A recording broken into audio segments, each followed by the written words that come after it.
Okay, he says we're live, and hello everyone. Welcome to Elnard, or as most of you probably know it, the Seventh Saga. We're going to be running the Japanese version today because it's like 2 hours faster. So, Just a wee bit faster. and on comms I got Matrick, who's going to be helping me out, hopefully through most of it. There is a chance I get pulled away because of work stuff, but hopefully not. Let's see if we can make it through the whole run. We'll see. Anyway, I'm going to go ahead and get started. And let's see, 3, 2, 1. Oh wait, that. Now we can go.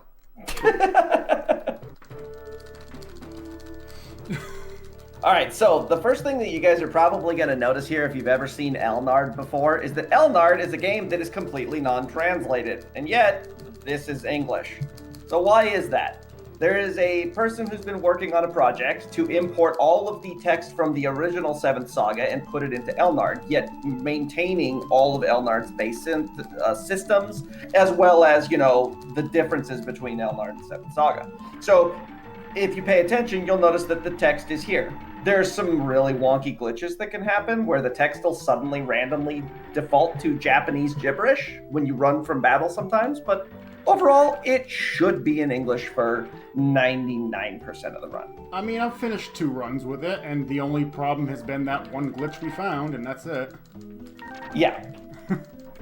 So this is going to include what we in the Seventh Saga community refer to as the Elnard gains. It's going to include the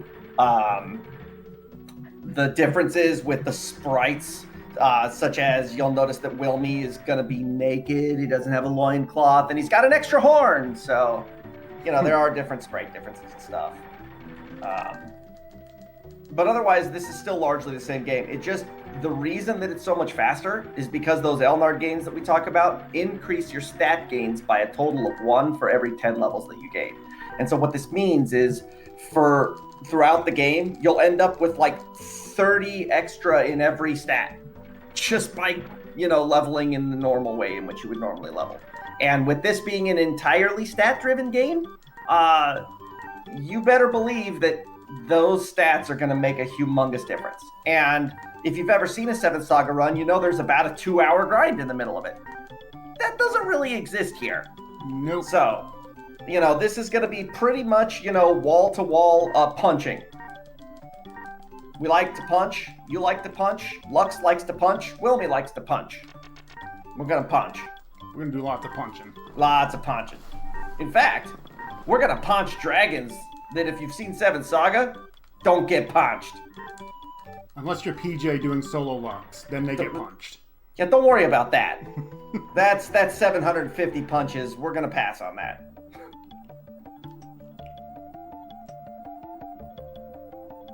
All right, Hermit. So, my counter's not working. That's not good. Good start. To start off, there was some very intentional placement of items there. So some things were purchased in a specific order to set up the inventory for time, as the run goes on. Because the more quickly that, Didi's able to get to the different items, the faster we're going to get through combat. Because there's a lot of item usage in this. Lots of item usage. It's not as bad as in the English version, because at least the menu scrolls a lot faster, but it's still pretty important to have your items in the correct order. It scrolls literally 3 times as fast. Can you get me? Just get in there. When you want encounters, they will not give you them. When you don't want them, they're in your way.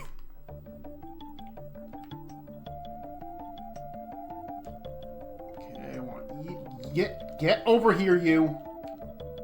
So yes, there is a small amount of punching that happens, and that's because normally in Seventh Saga, the goal is to run into the castle and to die to the boss that's there, so that you can talk to an NPC and get a flute, blow it to immediately kill the boss and get a big boost of experience.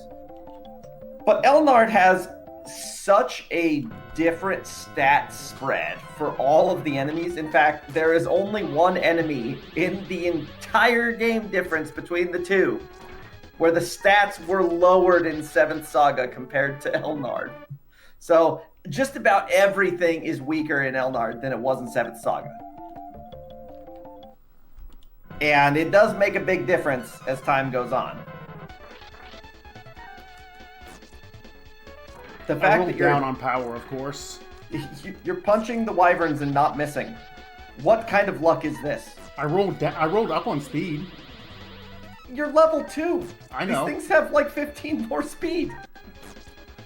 I know. They have like 20 more speed. Whatever. You probably have like a 60% hit rate or something. Yeah, it's 60%. And 60% in Elnard or 7th Saga is usually 0%. So you just get used to missing. And that guy dodged with 1 speed. That's a 2% chance.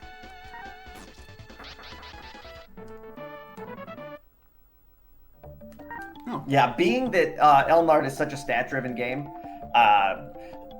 all of the plot, the every level that's gained, everything that's done is designed so that you're always going to have the stats that are necessary to take on the next challenge. And this is why it's so important to, just hit the minimums we need to hit.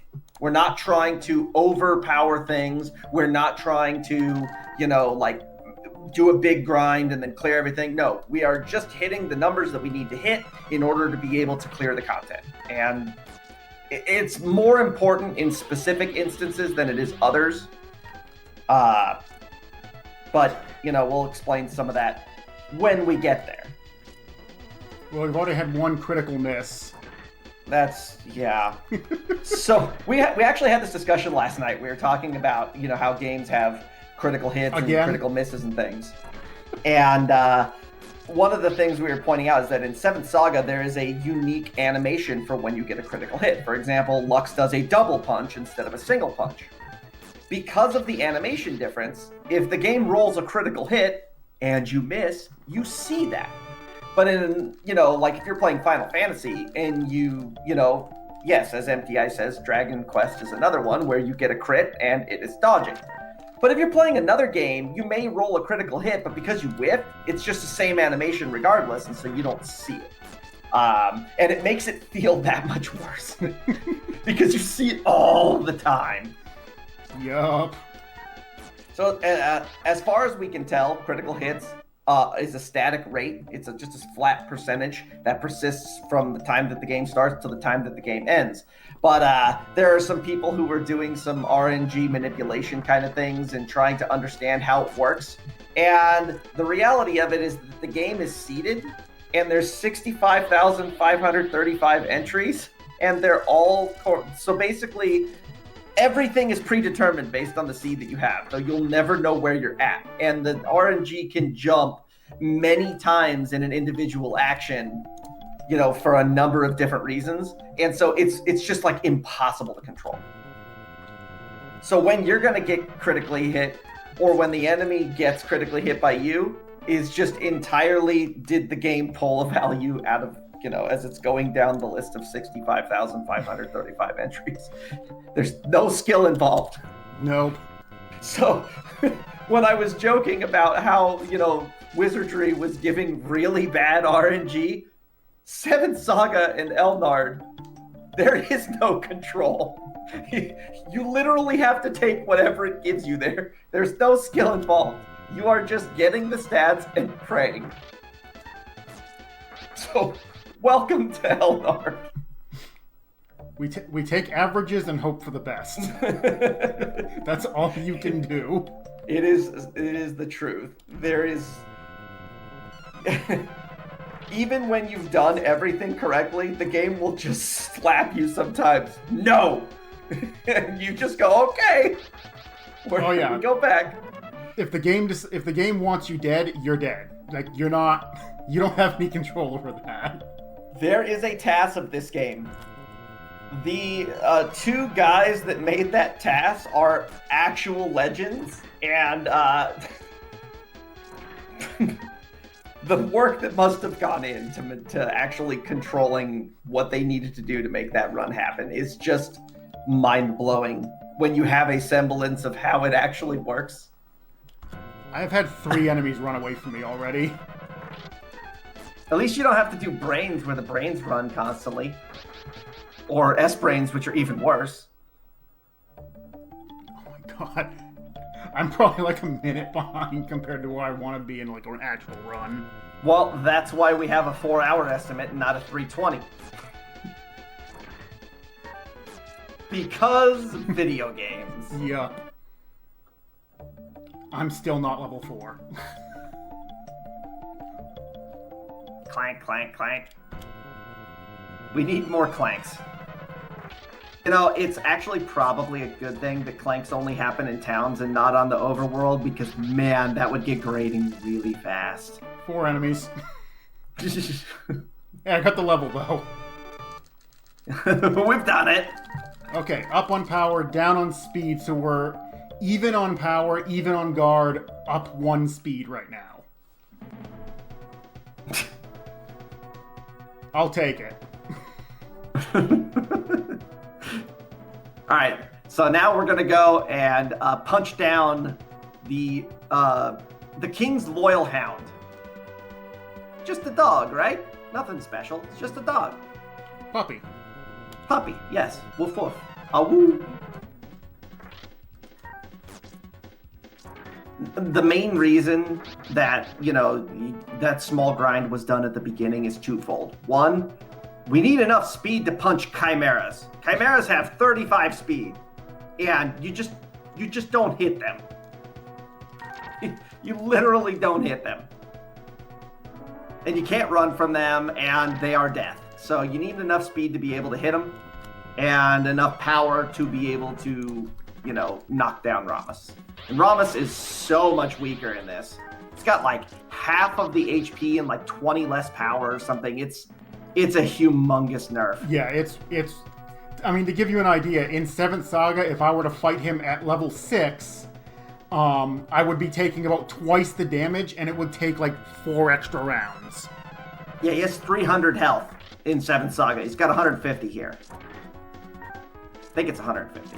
130, going off memory. I think. Oh, 130? Okay, yeah, it's going off memory. Couldn't remember for sure. It's been a long time since I've actually looked at all the stat spreads, so a lot of that's going to be off of memory. And if I get something wrong, please correct it, because I know you know it. I haven't run this game myself in probably 4 years, so. Yeah, we just found this English patch. Yeah, shout outs to Jenny Beans for being the one to find it and let me know about it. And I let DD know about it. So, yeah, because, I mean, we had looked, and it's apparently been out for like a year or two, and just no one knew about it. Yeah, I mean, I'll take it. Yeah, why not? I need way more encounters. Well, if you hadn't had 4 enemies run away. Well, it's not... I mean, I was going to hit level 4 before I came in here anyway, but I got a really good walk up to the seed.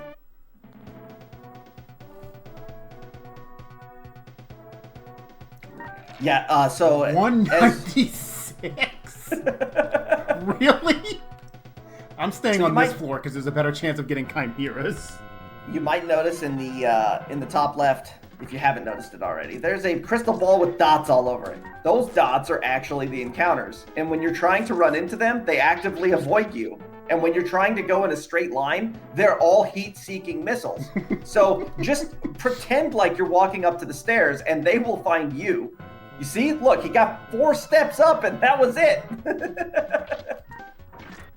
But when trying to get into the encounter, the game's like, absolutely not. The biggest thing I'm trying to look for, because there's always one that's trying to home in on you. And I'm looking specifically for that one, but sometimes it's just not in a good spot. Yeah, like it spawns up in the corner, and it's not going to find you quickly. So you're praying that one of the other ones that's dodging you is that you're able to snag.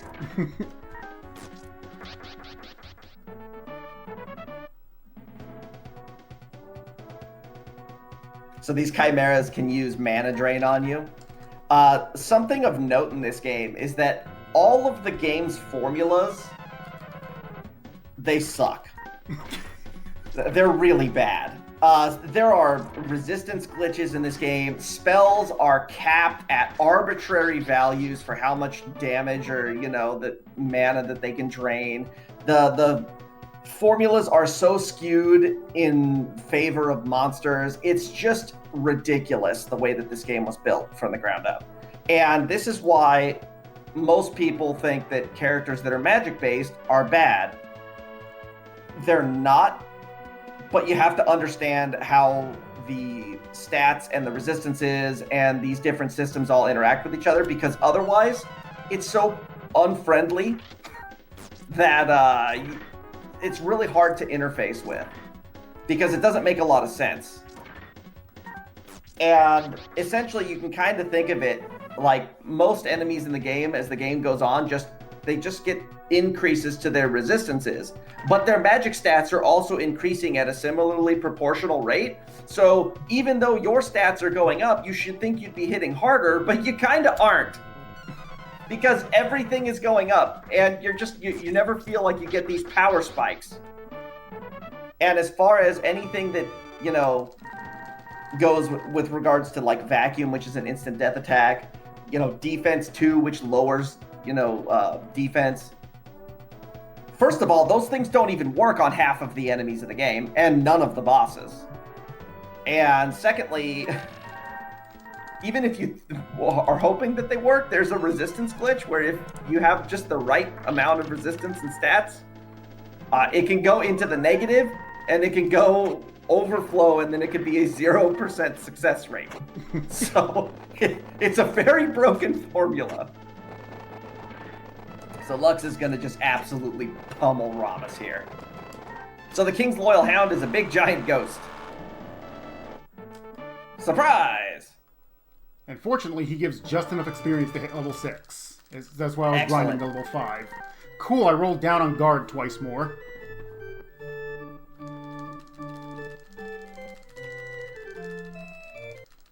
Stats I'm looking at right now are power, guard, and speed.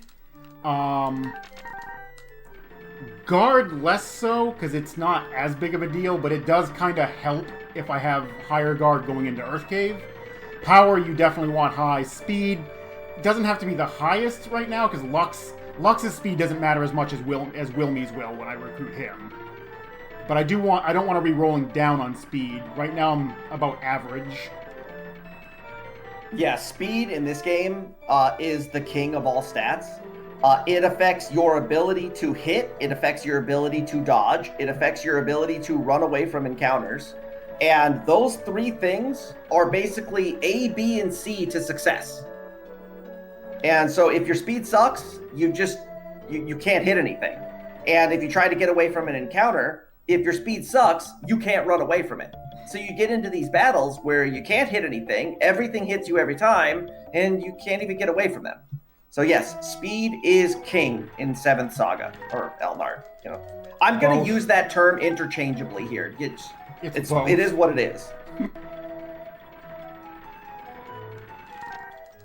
Gonna pick up a seed. So I haven't explained what seeds are yet. Seeds are items which confer a permanent stat boost at a level between 1 and 4. And they're all going to be manipulated to be 4s. Now, for most characters, their stat gains are going to be in a base region of somewhere between, 1 and 4. Depending on, what their gains are. But Wilmy is an outlier in this case.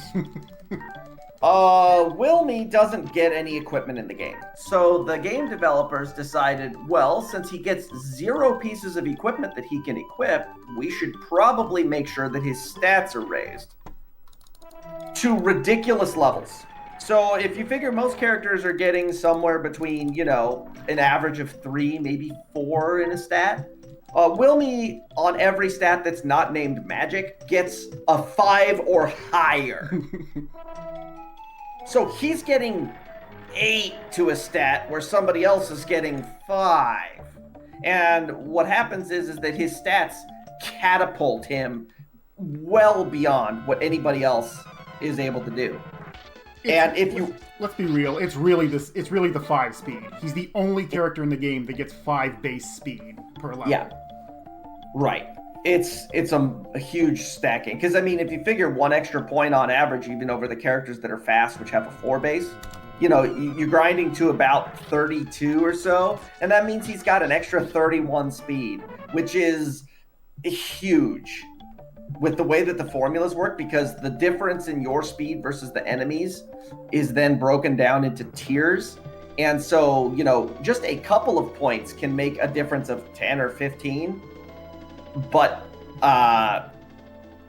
you can get a lot more than that, especially if you're rolling up a bunch. So this is why Didi was mentioning that Wilmy's stats are important to not roll down whenever possible. Granted, it's RNG, but yeah. So these are undead. In every single area that's going to come up from this point on, there's going to be at least 1 enemy, usually 2 to 3, that get a massive jump in stats over the previous area. And so usually what happens is you play this game casually and you get your stats up to a point where you're comfortable that you're fighting the enemies that are there, and then you beat the boss and you go to the next enemy and everything just completely dominates you again, and you're like, what happened? And it's like climbing a staircase, but the jump is, you know, you have to jump up every stair. That's kind of the way the stats work in this game, unfortunately. Elnard, it smooths it out a little bit, but it still, you know, is present. This chest is a potion too, but in 7th Saga, it's a trick. A mimic. Jerks. It will destroy you at this point in the game too. Oh, yeah, it's not even close. It will one-shot almost everybody. Yeah, that was a jerk move to stick that thing there. Nice crit, by the way. That goes a long way to making undeads considerably easier. So the goal here is to just get past this cave, because as soon as Didi gets past this cave, he can make it to the next town, which is Bonro. Bonro is the first place at which you can recruit one of the other apprentices to be, you know, a party member. And we're looking for Wilmy. We want Wilmy, and we want Wilmy to join. That's what we want. And then once Wilmy joins the party, Wilmy is the game now. Lux is gonna be there to throw a buff or two at Wilmy. Otherwise, it's gonna be Wilmy's game. Pyson here is also super weak compared to his 7th Saga version. Laughably so, even.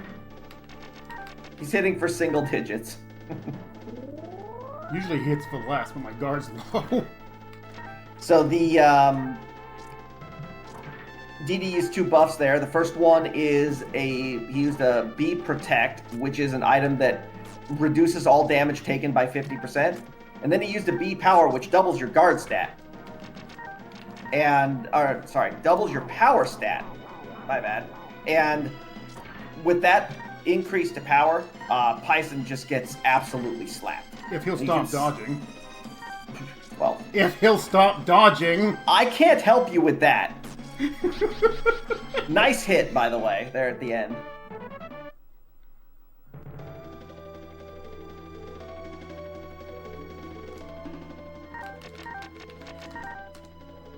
Okay, so down goes Pyson, and it's off to Bonro. Now, as I mentioned, each area has 1 to 2 enemies with a big jump in stats. Androids are the first one we are going to see, and they come with a nice big buff to their power, guard, and speed. And they can also cast HP drain, which is annoying because you try to punch them down, and then they drain 20 HP from you, and you're like, really? Alright, there's level 7. Oh, up on guard, down on power again. Nice average magic.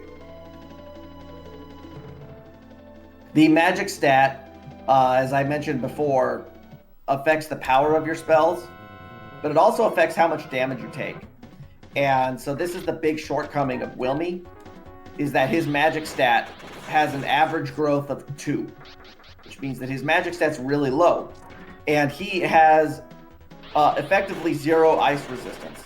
So ice spells, enemies with powerful ice magic, are going to be the bane of Wilmy's existence, provided that he doesn't dodge their attacks. If they hit him with... There are certain enemies that if they land in Ice 2, there is a good chance that you just go right back to the inn. Bee Knights, I'm looking at you. Bee Knights, not so much. It's Y-Rocks. Y-Rocks are terrible too, yeah. Y-Rocks are Y-Rocks have ungodly high magic. Or Gariso. Goodness. Just don't let Gariso hit you with an Ice 2 either. Good, cool. I love wasting MP.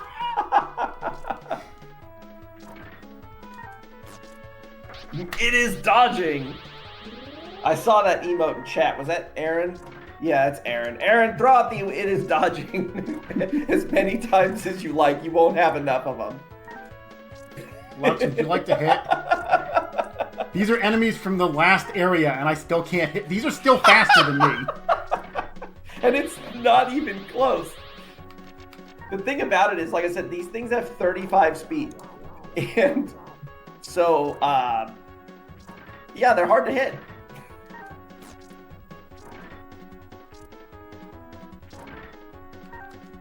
Okay, I killed one. It's only been 8 rounds. Now is when you're going to get the critical hit when it has 4 health. No, that's another thing this game loves to do.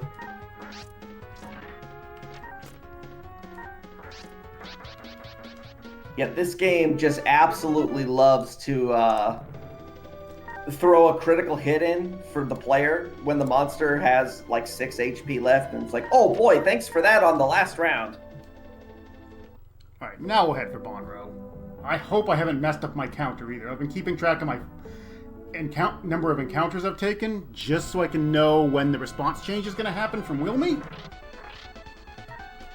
Oh, good. An android and 2 wyverns. Good Fastest experience. encounter you're going to get. In terms of speed, these things are fast. I mean, it's at least not as bad as 7th Saga, where they have 45, and this it's only 34. Well, remember you how knocked that off. I just talked about how annoying it is to have them just drain your health when they get low. Good crit. All right, needed that.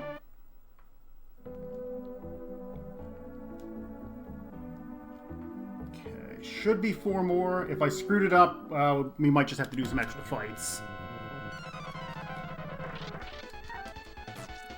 Well, even if you get it right, doesn't mean that Wilmy is going to be amicable. Yeah, but I can save right before it changes. Sure. That's generally how I do it. Yeah, save, fight 1 battle, reset, fight 1 battle. Yeah, it should be at 42, so it should be 2 more, and then I want to make my save. Wow, nice dodge. Then nice crit from my guard.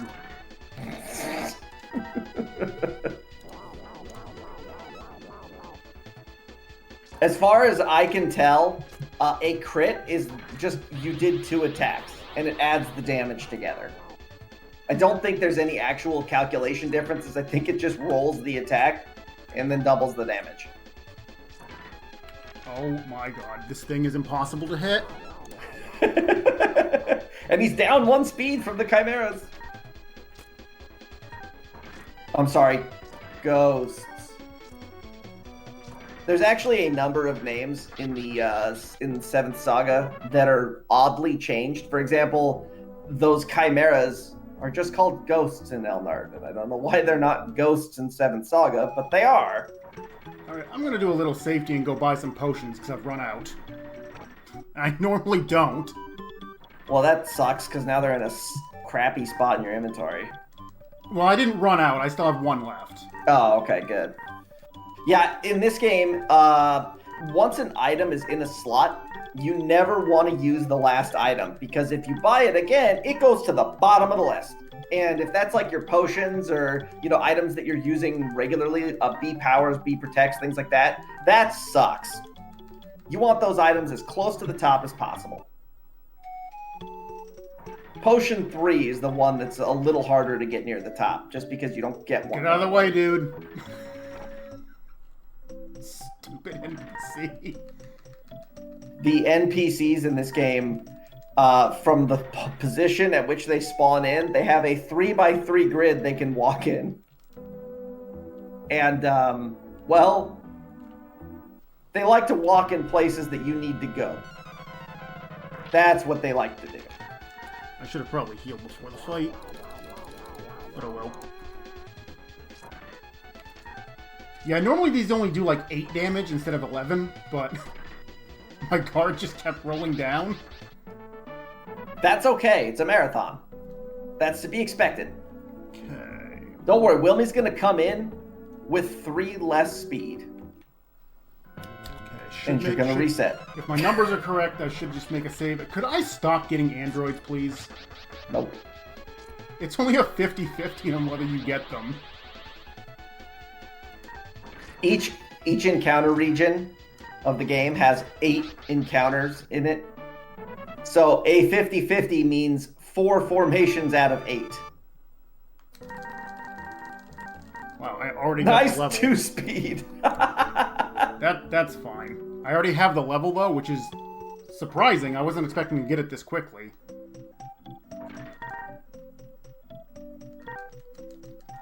Careful you don't break the bank staying at the inn. It's an expensive one. You'll notice that Dee did not actually stay at the inn, just saved the game. Okay. All right. Yeah. Provided I've got my numbers right, I should just be able to go do one fight and get a response change. So think of the responses that the apprentices give as a table that's got a bunch of values between 0 and 100 when it rolls, to change the response. And there's only, I think, 1 response, maybe 2 at this point in the game that is a join response, and there's like 6 that are fight or neutral. And so trying to get the good response is, what we're doing right now.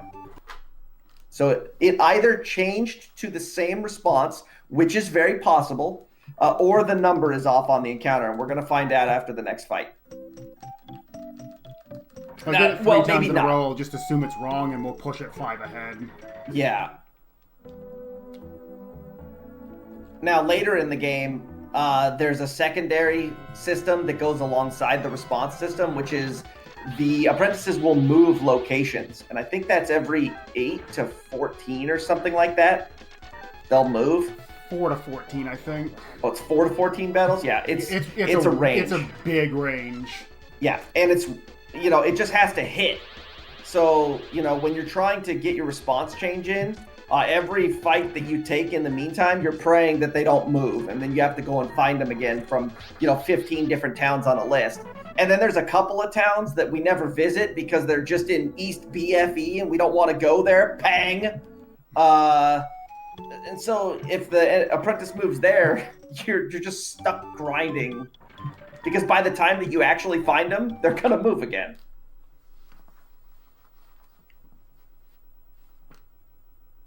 Okay, got the same response again.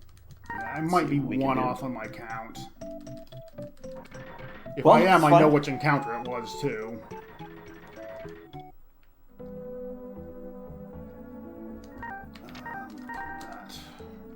I don't really want to heal Lux right now. Like, I actually want him to be low on HP, because once I recruit Wilmy, I need Lux to die.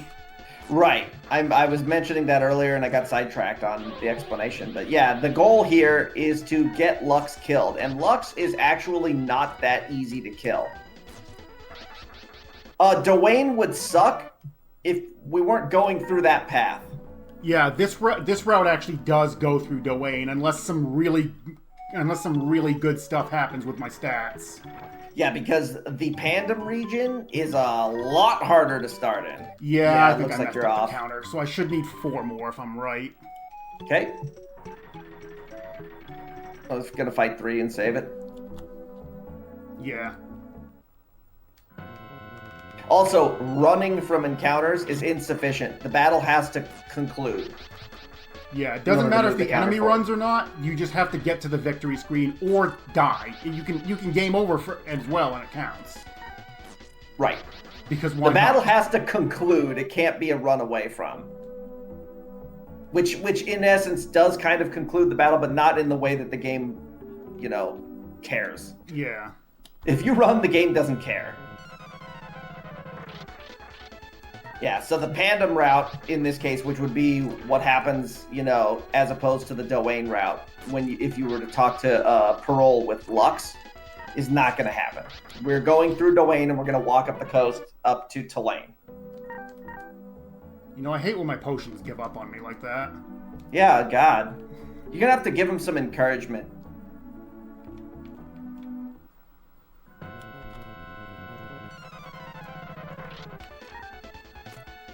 Alright. So let's start the process over again after this fight. Go save, fight one battle, and see if we're in the right spot.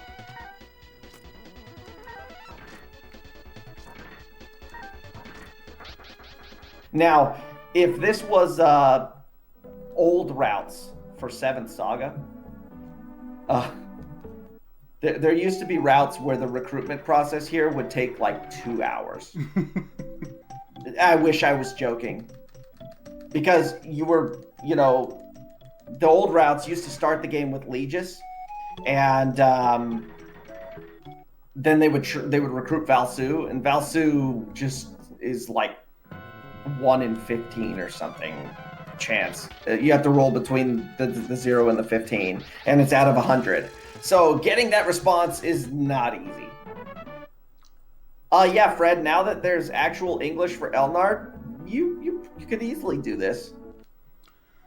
All right, Wilmy. Are you going to be a jerk? Aha! All right, good. I got the right response. We're going to say no to start with, though. Yeah, so the goal here is we're going to make a quick save, and then we're going to recruit Wilmy and check his stats. If Wilmy's stats are balls, we're resetting, and we're going to start again. Well, we don't have to start again because we're saving it with the response. We just go and talk to him again. So what's actually going to happen here is that I've figured out how to manipulate what level they join at now. It's part of Gain's quest. I'm just starting this because I have to go up to the church to start the manip anyway. Get out of the way, you!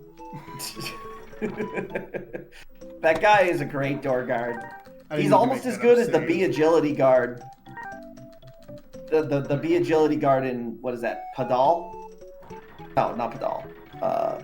Pell. Pell. Alright, let's get these. Let's see. So let's see. Up, right, left, down, left, up. So let's see. 4, 5, 9, 10, 11, 12. So this is a program. I need 1, 2, I need 3 extra, so 4 movements from him. That's kind of, actually no. Okay. It's not a great spot. Up. Okay, so what Dee Dee's doing, there is there's a manipulation. Up. Right. Okay, so what we're doing here is we're trying to have none of the NPCs move. Well, there were 2 movements I saw there. If I did it right, this should be level 9. Yeah, so the level at which they join you at is ±1 from what your character's is. And then it individually rolls their stats, like per level that they would gain when you recruit them. And so that's why we're getting a range here. Level 9, 43 speed, 54. Average power, -3 speed. Yikes! Nope. Alright. You're gonna go with it? He joined at level 9 and I can make it work. Alright. I'm not resetting the manipulation for that. Alright, that's fine. Just making a save. Because now we're immediately going to go burn 3 seeds and we're going to manipulate those too. So this is Team Motley. And we got a couple of characters here that are both naked, so enjoy Team Naked for the run. Left, right, right, right, up, down. Okay. Left seed, and then just burn all 3 seeds, provided he doesn't move.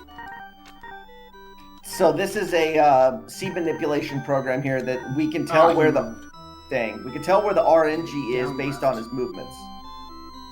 And it'll spit out the next handful of movements and where the next seed is going to be. And so what he did is he just manipulated all of those seeds to give him a maximum stat gains. And that's, what we're looking for. We want Wilmy to get pumped. Gains. We want gains.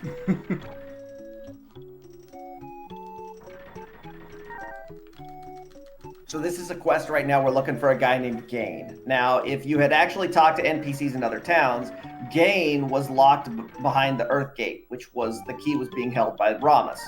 And so when you open the door, Gain's able to come here. But now he's here looking for you while you're walking around looking for him.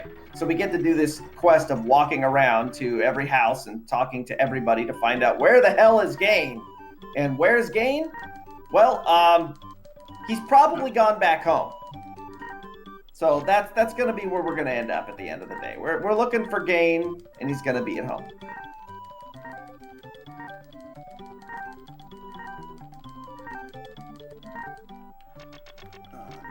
One of those. So these exit gates are not going to be used anytime soon, but they're conveniently here, so just pick them up. I'm only buying 1 because you get 1 from a chest, and I only need 2. Yeah. You need 1 in the Moonlight Cave, and you need 1 in Sorrow's Cave. And I bought a couple of bee fossils because they're useful for if I get double man rots. They only have a 10% chance to resist it, so it's such an uncommon encounter, too. It is, but it's nice to have them. Oh, hello, Gain.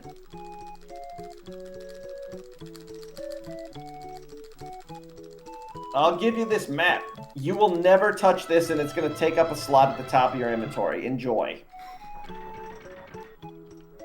But this is a required story trigger to make Brand 2 spawn in the next town. And we need him.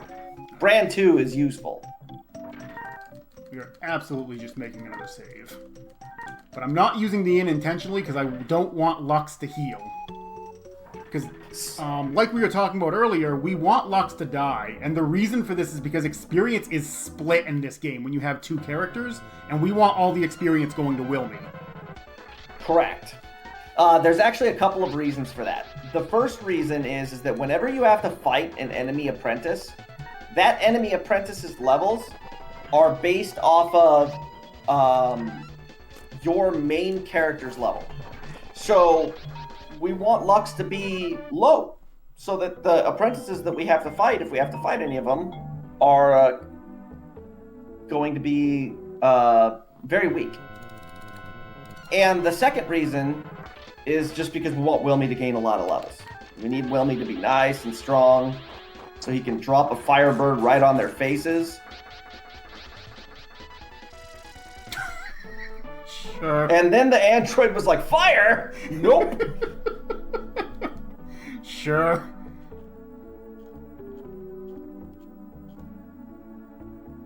Most enemies will respond to something like that with, a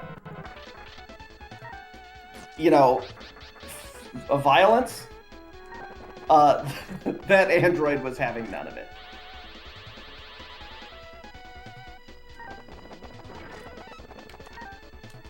Nope.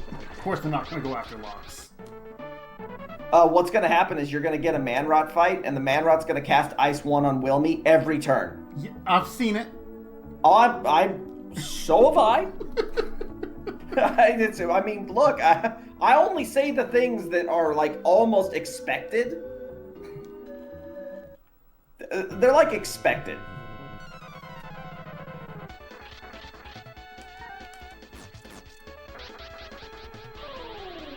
Okay, Android, hit Lux. That wasn't Lux. That was. Good. Lux is dead. Good crit.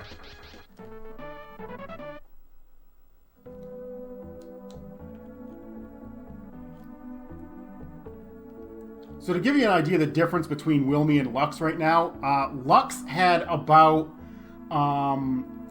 like 23 speed. Wilmy has 43 speed.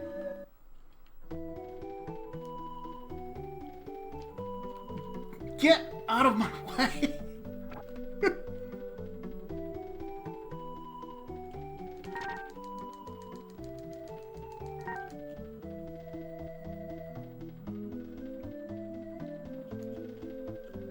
Alright, let's grab Brantu.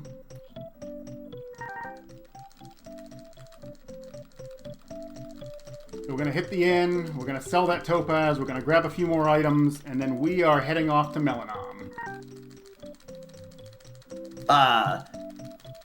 With Brantu in tow.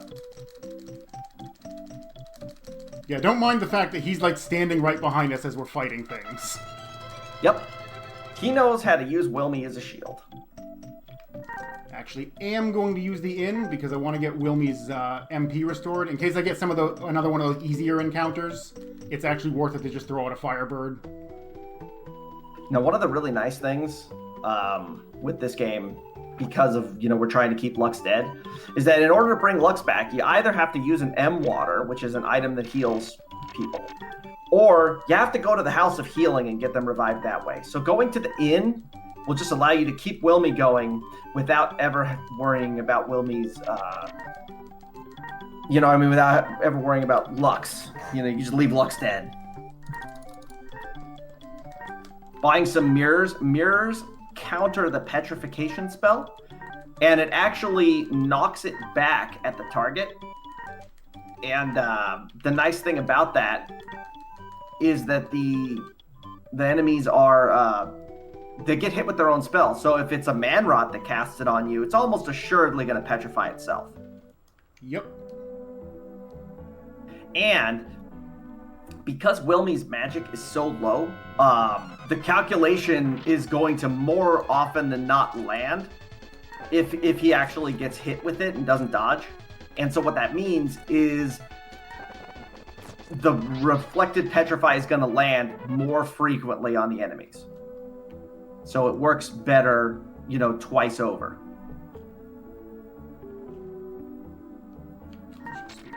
Need 985.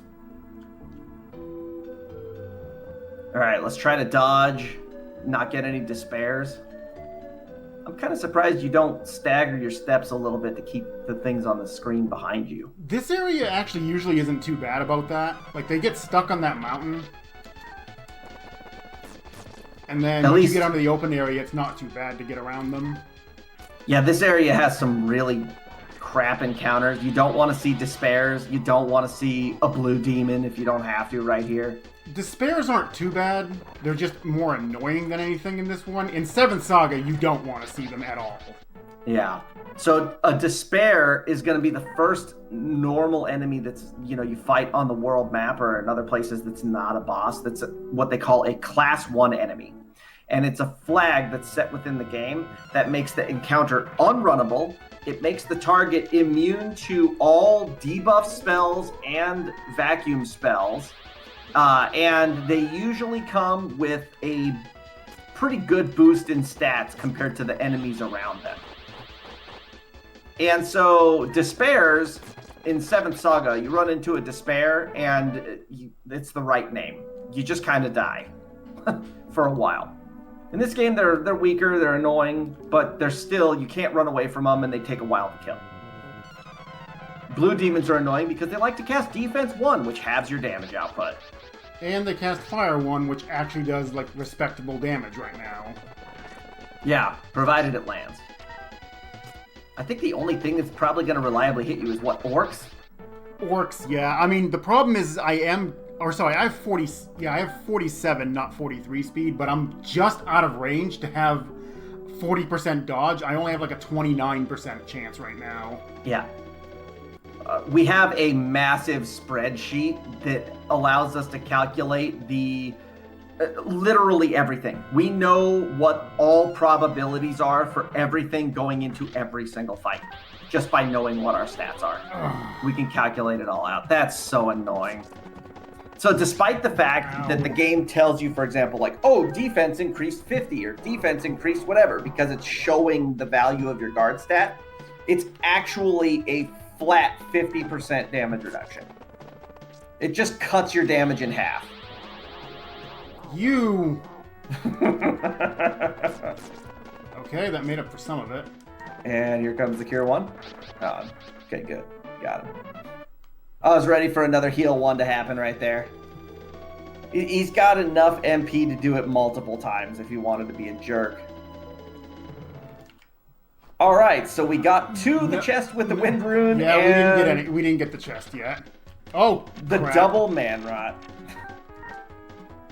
That's why I bought these. Nice, the 10% resist. Well, you still have low enough magic that it can be hard to hit. All right, got him. You even though it's got a 10% resist, you still have to land it.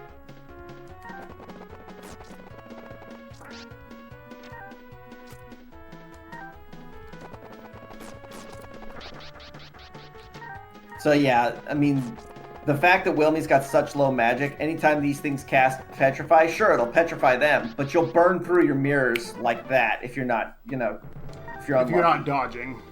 Yeah. Like the best way to reduce damage in this game is to just not take it at all. That's just how it works. True. This is why speed is so important. All right, this is the Wind Room, and it's the first of our 7 runes that we are set out to collect. And the goal is to just get all 7 runes, right? Nothing else. Nothing at all. Just 7 runes. The Wind Rune gives you the ability to have a permanent wind ball in your inventory. And what that means is you can warp to any town that you like from anywhere on the field or within a town. You cannot warp out of dungeons. And here is an orc. These guys are very fast. There's not a lot of dodging that's going to happen here. Fortunately, orcs just like 10 experience. Fortunately, orcs just like to bonk with a stick. They don't have any other abilities, and so they're not exactly super threatening. But yeah, you're not gonna get a lot of dodges. Just gonna take the fight in here because I might just get a single enemy. Good. Nailed it. The next room can give you, what is it? The double undead. Undeads aren't really a problem. That's just a long fight. Right. Because they like to Level revive 10. on each other. Average. All right. Okay, we're in. That was a +1 speed, though. No, it wasn't. Because he's level 10, he's already getting the +1 bonuses. Oh, sure. That was an 8, though. No, that was a 6. I thought I saw the speed as an 8. Maybe I It was definitely a 6. Okay. All right, we made it to Melanom.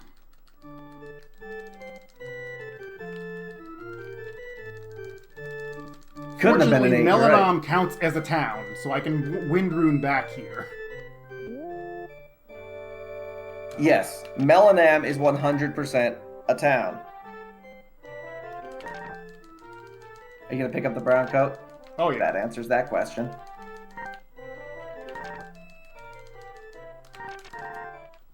So this is a rather important place in the grand scheme of things. Melanom is the sunken continent That's not what that everybody is looking for. And now Brand 2 has located it with your help.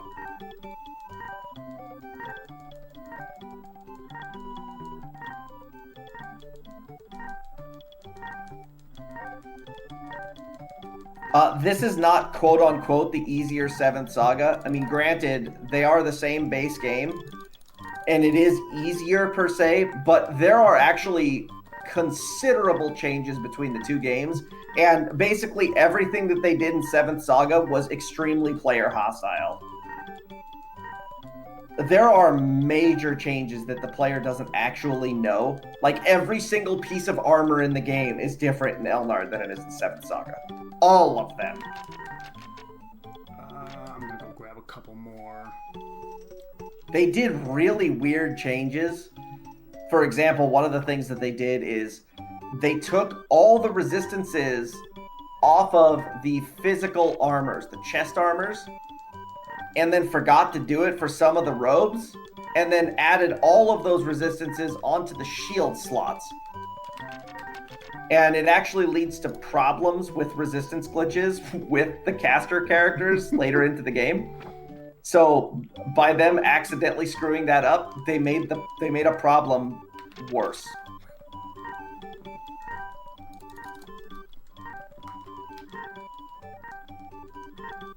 So one of the things that's really weird here, and only somebody with a trained eye would notice, the text as it is drawn in the game is done differently between 7th Saga and Elnard.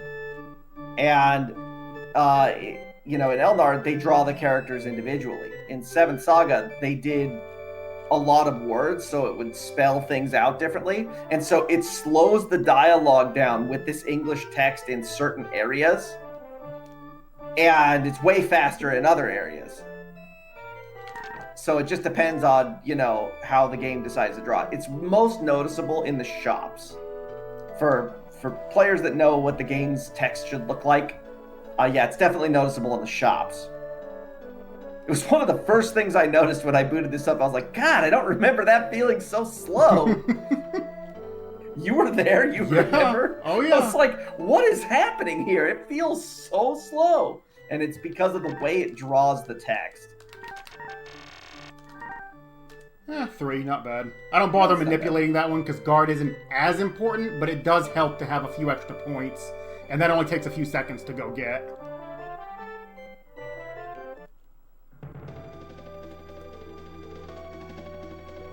Yeah, the menu twang sound in this game it was a choice. All right, so Pyson is back, and he's gotten red with anger. But he's still just as easy to punch down. Except he just hits in harder this version. now. Yeah, in this version, he's just as easy to punch down. In 7th Saga, he hits like a Mack truck at 100 miles an hour. You're not chancing that HP because I've seen him crit for like 50. Oh, yeah. Ow. That was a good high roll. Yep. What that roll tells you is he could crit for up to 64. That's a guaranteed level up. Mm-hmm. Average again.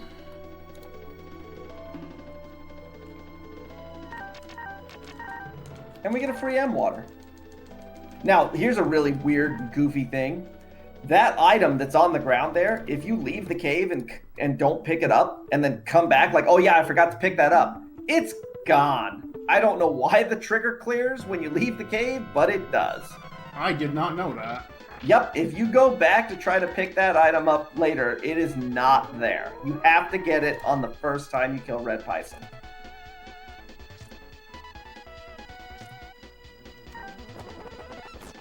There are just a lot of really weird things like that in this game. It's a marvel of, programming. That's one way. Like how they managed to do certain things right and just utterly failed in other things.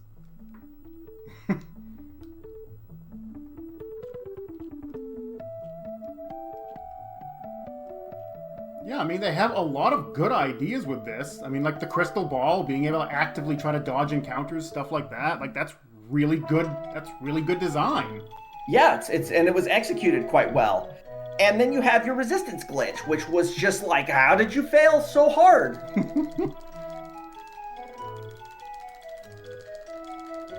Other things that are great, the sprite work in this game is beautiful. The animations of the enemies and stuff, and there's so many really cool things.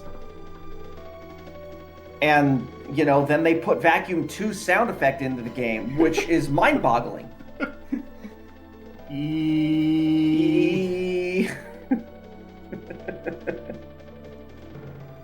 Don't worry, you'll all get to hear plenty of E later. I love how that cave is either you get like 50 encounters or you get none, and there's just like no in between. Well, yeah, it's essentially a entrance at the top corner and the bottom corner, and then a square in the middle. And the enemies can't really get around super well because they can spawn sometimes way far up in those corners. It's special.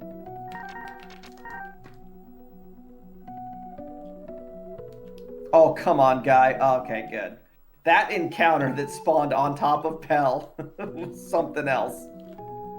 Okay, I don't need to do anything there right now, but I wanted to get it active so I can come back with the Wind Rune.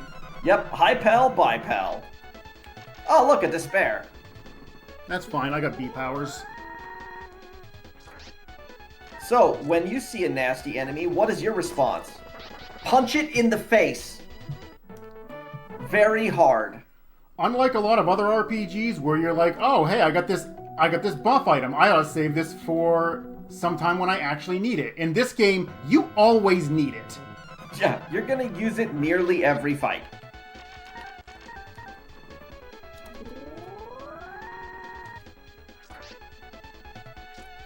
These brains know laser too, and needless to say, if they decide to cast it, it hurts a lot. You could probably do the upwards of 70 damage, or I could do almost 100. Never mind me. Like I said, that hurts. They only have a 10% chance to cast it too.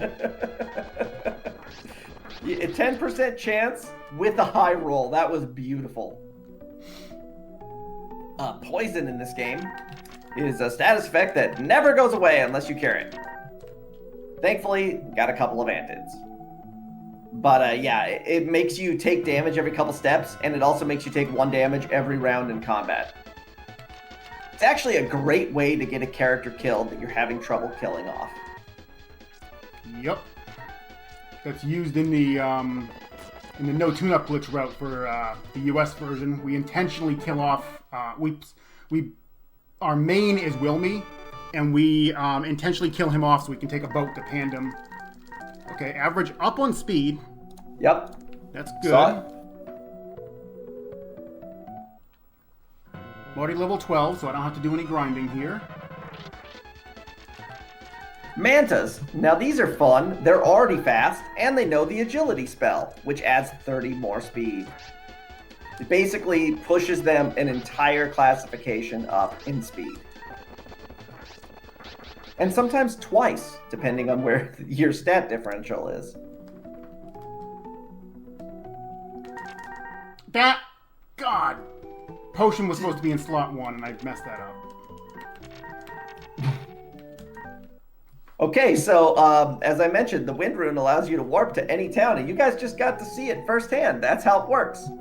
As we marathon our way back to Lamel. Thankfully, it's not that big of a deal. Don't worry, it's just a few more Despairs, another Brain, and a couple more Mantas. It's no problem. I might have to go back and buy some B powers, though. Fortunately, you'll have plenty of gold. Every Despair is a B power. Yeah, I'm just gonna, since I'm right, yeah, I'm just gonna do that. I wanted to wait until after I did the stuff in Gunts, so I could just do it as I'm on my way through here, but I'm at 1 B power, or 2 B powers left, and I don't want to run out. So I'll just do the restock now. So one of the things that somebody who is, actually looking at the numbers a little closely might notice is that the experience values and the gold values tend to be correlated. And that's because enemies in this game actually do not have an experience value listed on their monster stats at all. They only have a gold. What a game does is the game takes the amount of experience that the amount of gold that the enemy drops and multiplies it by 2.29. And that's how much experience you get. So that enemy drops 100 gold, it gives 220 experience. If an enemy drops 1,000 gold, it's going to give 2,209 experience. It's 2.209, right? 2.203, I think. 2.203. It's around there somewhere. Somewhere like that, whatever. Either way, just you can think of it as 2.2 times the amount of experience you get for every gold the monster drops. Everything in this game is silly in some way. Also, get used to seeing me buy B powers because we're going to be buying a lot of them. Those are one of the single best items in the game. And then there's going to come a point where you just don't need to buy them for a very, very long time, and we all rejoice. I'd say there's probably 40 minutes of shopping in this game. Oh, there's easily 40 minutes of shopping. Yeah. Probably 40-ish minutes of shopping. So the gold is in kilos and the XP is in pounds. That is so good. Yes. That is exactly how it works. That is so good. It's kilometers and miles per hour because we're going fast, okay? We're trying to anyway. Okay. Just let's not warp to Lamel again right outside of Guts. I mean, it's fine because it's just extra experience and I need it anyway. Says the guy who just said, I don't need to grind anymore. I mean, all experience is good experience. Let's be real. This is true. Because I do technically need more experience. I just don't I don't need more experience to move on to the next town after I do all this stuff. Nice dodge. Yeah, really. These have 30 speed. I have 66. Yeah, that's probably a 10% dodge rate for that guy? 2, I'm pretty sure. Is it the 2? I'm pretty sure he's minimum. Alright, so we have a very stubborn elder here that we need to talk to 14 times. I don't know if it's actually that many, but it's a lot. 2, let's count. 3, 4, 5, 6, 7, 8. Okay, 8 times. We got to talk to him 8 times. And that's actually a trigger to go and talk to our buddy Quoz over here. This is why Dee was saying originally that he wanted to do it all in one trip. Because let's just be completely honest here. Not having to come back to Pell would have been the better thing. Because if it could have all been done in one trip, it saves time. But here we are, walking into a store completely naked with a shopkeeper who's seen us multiple times and doesn't think twice. So Quoz here is a digger, and he likes to dig. And he's going to dig for water. And the sage is going to rightfully question why the hell you brought that guy to his town. If you talk to the sage one more time, it does tell you what you're supposed to do. Like, he'll say, okay, I'll give you the water rune if you can get us water. If you can get us water without making it rain. That's specifically what he wants.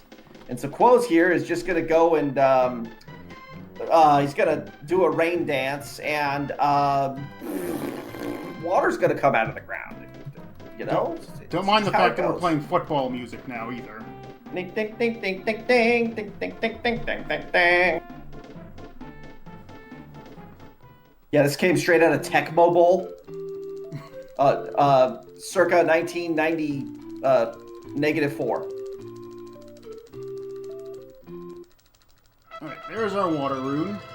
Alright, rune 2 get. Now, the water rune does a couple of interesting things. For one, it's an item that you can use in battle, and it heals for some value between, like, I think it's 50 plus or minus 16, if I remember correctly. Something like that. And the other thing that it does is it actually moves the game forward to another phase. And by phase, I mean all of the apprentice responses have now changed, and it's now more difficult to do any recruiting that you need to do. At least for Wilmy. For other characters, it can actually get easier, but for Wilmy, it basically just gets harder. Or rather, for Lux, it's about the same, but if I was playing as Wilmy as my main, it would actually get harder. And in some cases, like if you're Legis, for example, it becomes extraordinary to try and get certain characters recruited. Nice, Laser 2. So yes, the current phase happens right now. And so there's been a bunch of changes that have happened behind the scenes. Something we didn't cover. When he was in the town of Igus after he beat Red Python, he talked to a sage who took a step to the side and let him walk into the cave. At that time, one of a group of NPCs was selected to be the traitor who takes over the town of Petroff. That apprentice is now sitting in the castle of Petroff and holding on to the Star Room. And that apprentice, that apprentice's stats are based off of what Lux's level was at the time that you talked to the sage, plus 5. So at this point, Wilmy is now considerably stronger than Lux is. And so this apprentice that we're going to be fighting is not going to be a problem. Furthermore, as far as the pool goes, it can never be Ezuna and it can never be Lux. Which means, since we already have Wilmy in our party, Ezuna can't be it, and Lux is in the party. That means Camel, Olvin, Legis, or Valsu are going to be the traitor. We're going to find out which one it is here once we get through the Petroff cave. Okay, so now... down on both stats that time. Wilmy is now the same level as what the apprentice is going to be, and by the time we've punched our way to Petroff and through the cave, we'll probably be 1, maybe 2 higher. So I'm actually going to go to Petroff, and then I continue on to... Oh, crap. Oh, this is bad. Okay, cocoons are awful. Cocoons hit hard, they cast really strong magic, and they're fast. Stupidly fast. For anybody not named Wilmy, this is usually a death to run into one of them. So we want to avoid them whenever possible. So you're going to go on to Bone first, and then... Yeah, get a little extra experience. Sure. So we should be 2 levels higher by the time that we get to the Petroff Apprentice. Depends on how many encounters I get.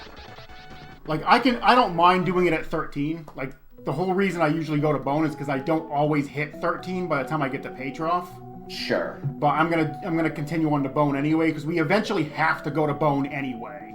So it isn't costing us any time to do it early. No. And with the Wind Rune, you can immediately get back to Petroff anyway. The one thing that kind of sucks is there's a lot of cocoons on the way to Bone, which makes the walk dangerous. But, you know, there are some really nice enemies. Like, Titans give good experience. Stone Witches give good experience. Stone Witches are really good. Stone Witches are like 336 experience or something. They're really nice. Ooh, this is a great encounter. Provided that both blue demons don't decide to chain defense 1 everybody. Then it's annoying. Oh, also the Manta can, speed itself up and be annoying as well. Right, at least he didn't do it on the Manta. You jerk. And let the fun begin. Okay, I got a lucky hit. It could have been way worse. Yeah, that could have been a lot worse.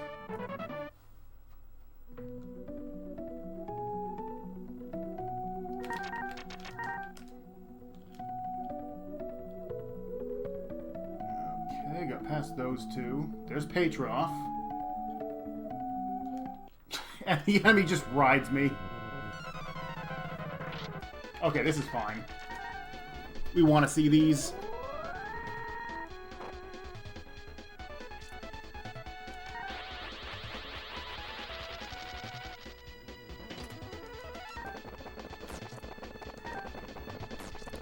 Don't want to see him chew through my mirrors, but 330 experience is really good.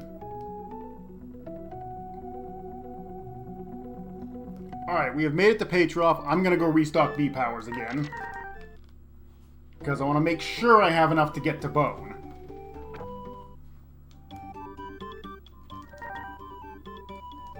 Yeah, I mean, when you're pretty much using 1 every single fight, yes. We want all of them. Also going to restock potions just because why not? Yes, Zero. That stuff has been covered at this point. How different the game is in general. Yes, yes, yes.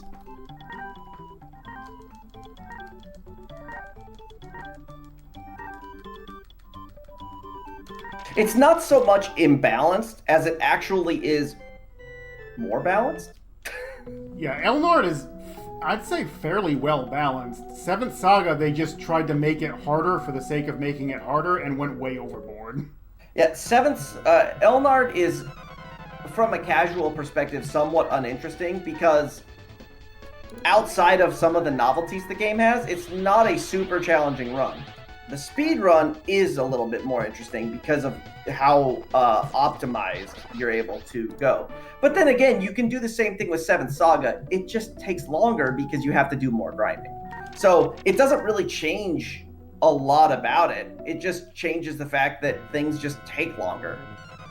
I mean, we're really doing the exact same thing between both games. It's just a matter of everything takes longer in Seventh Saga because everything's inflated. Good job, Stone Witch. Petrified yourself. That's fine. Still got 6 mirrors left.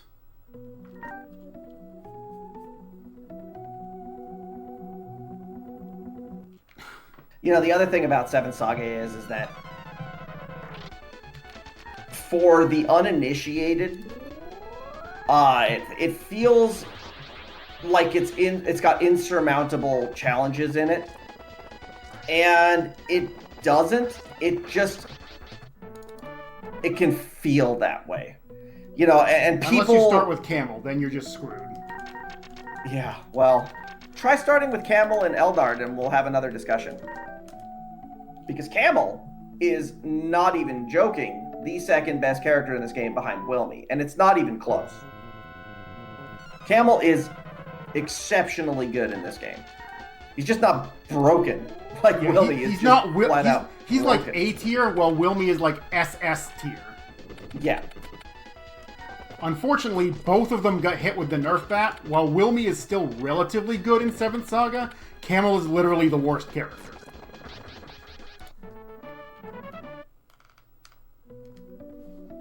He's got it rough.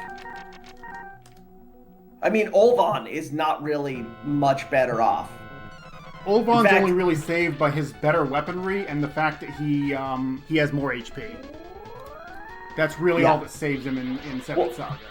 Because in Elnard, they took away a point of HP, they took away a point of guard, they took away a point of speed, and they didn't give him anything in return.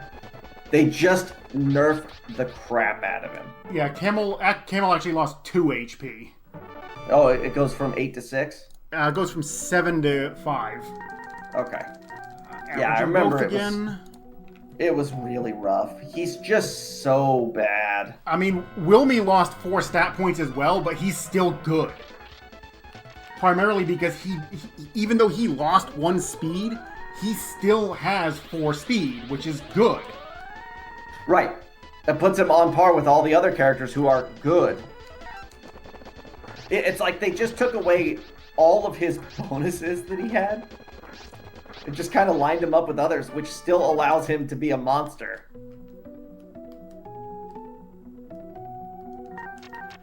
Because 4 speed, 5, 5 power and 6, or 5 power, 5 guard?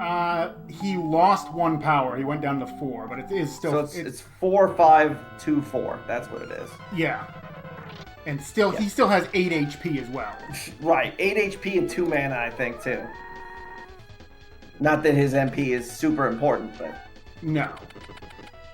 One of the things that really makes Wilmy a struggle in 7th Saga specifically is no matter what character you have, no matter what you plan on doing, any route that you decide has to start with Monmo. Everything starts with Monmo, because Monmo is an insurmountable wall if you can't damage him. Because he's got 750 HP and 1500 guard. So you can't do any physical damage to him, no matter what level you are. You're just not, I mean, You can, I guess, if you grind it to like 80. Sure. Yeah, but you don't want to do that. No, you're not going to do any physical damage to him. And he has 99 resistance value to both ice and lightning, and he's got 50 resistance to fire. So the only way you're doing any real damage to Monmo is through fire magic. And you also have to be able to do enough damage that your magic stat is high enough to be able to clear his. And so, yeah, your entire route starts with Monmo in 7th Saga. In Elnard, that's not the case. Monmo only has 750 guard, and Monmo only has 375 HP.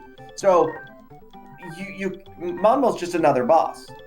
You start thinking of Gorsha and working backwards. It's just a very different way in which you have to approach. I mean, you still have to consider Monmo because he is basically the wall in the present. Yeah, you got to consider him, but it's not it's not the route defining feature that it is in 7th Saga. He's just another boss. You just have to make sure you have enough stats. But it's like when we were doing routing in this game in 7th Saga, one of the things that was critical was to make sure that Wilmy got, if I'm not mistaken, a minimum of 73 magic by the time that we got to Monmo. And that included using 2 manipulated ice seeds to add an additional 8. Because otherwise, he was doing single-digit damage with fire too. And even with it, you were doing I think it was 7 to 12 damage or something. It was it's nothing. It's not much. Which is the reason that Legis is still used in 7th Saga as the partner as opposed to Wilmy, is because Legis gains 5 minutes or 6 minutes just on Monmo alone. It doesn't help that Wilmy also can't equip the amulet, so Monmo will just keep hitting him with the drain spells. Yeah, he'll just the drain spell and defense. I think it's defense 2. He doesn't have defense. He has MP catcher, HP catcher, and petrify. Petrify. Yeah, so burn your mirrors, and what you're trying to do is you basically just sit there and let him run himself out of mana while water ruining yourself over and over with Wilmy before then you start climbing the hill of 750 HP, 7 to 10 at a time. Yeah, it's a super long fight if you go with Wilmy. Yeah, whereas with Legis, I think you do 40 or 50 damage per cast. I think it's upper 20s if you have the stats we usually do. I thought it was more than that, but it might have been low 30s too. You can do enough damage with the Fire 2 spell that you can actually make progress because he won't cast HP catcher every turn and he won't land it every turn. So you can outpace his healing. Yeah, that man rot knew it was coming. You cannot do that with Wilmy in the 7th Saga route.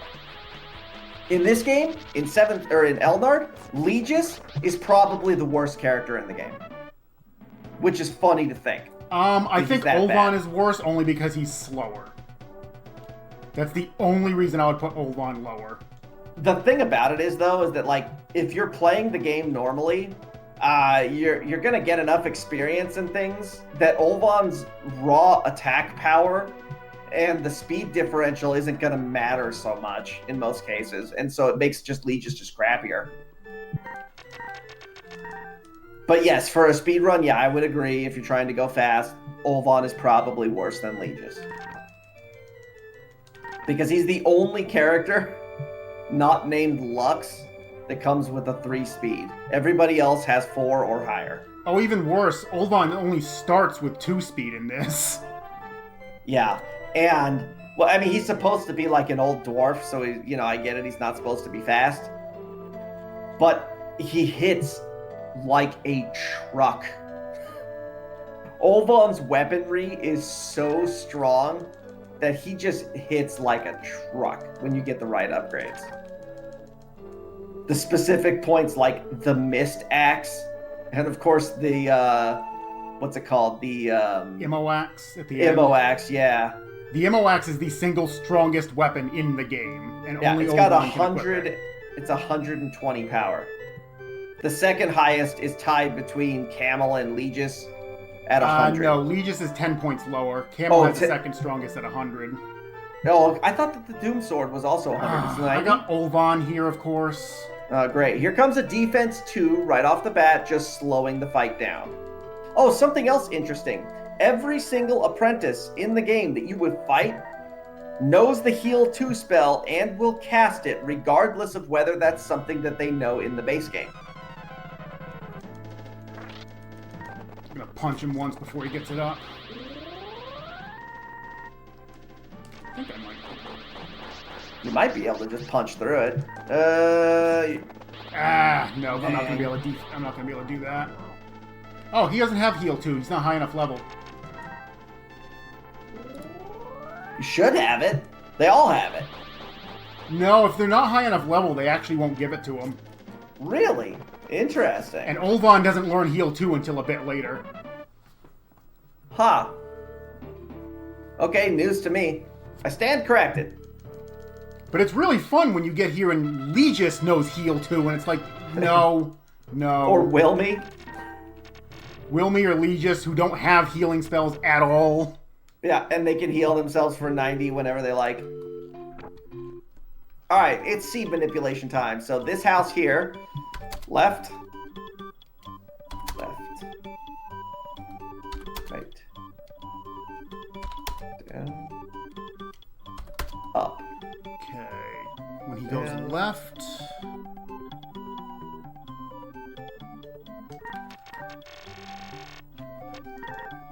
And then... I need to reset him a few times, actually. It's all downs.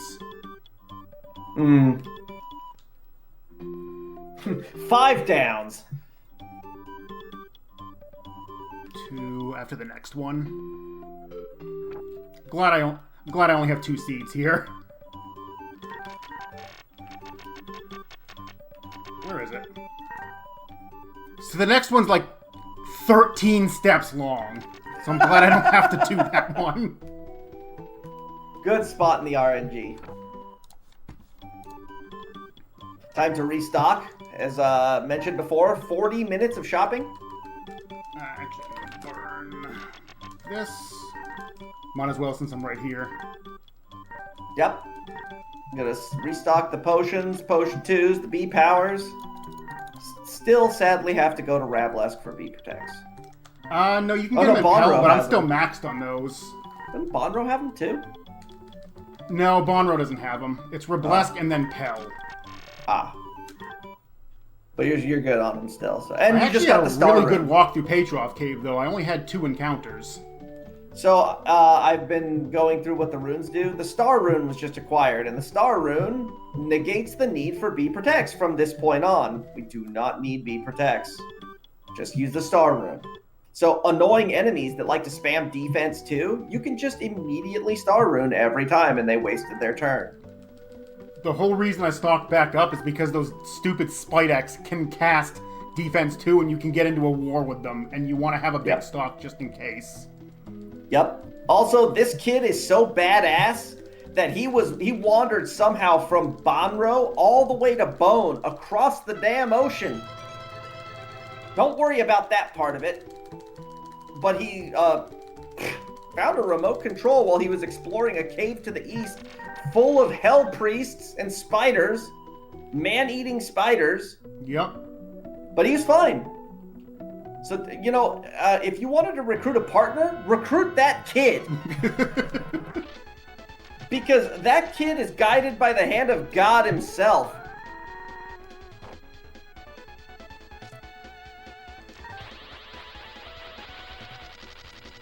Now, fortunately, sages in this game are hyper nerfed. They are like 50% as strong as they are in 7th Saga.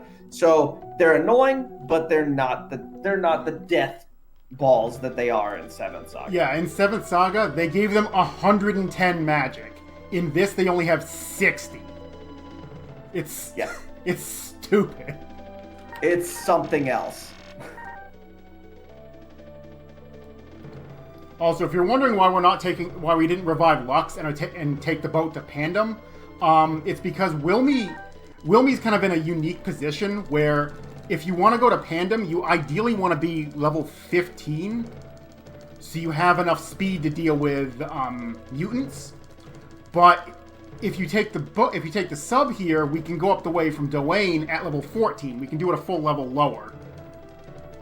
So it ends up making up for it, because I can just get the extra experience I need on the walk up, so it doesn't lose me any time. But the problem is Dwayne's just usually so far out of the way that you never really want to go here. Right. But in this one instance, it ends up being worth it. Now, in case anybody happened to notice there, that guy was using cassette tapes for computers. Just don't question it. I am still -3 speed. -3 speed, -1 power. It's okay.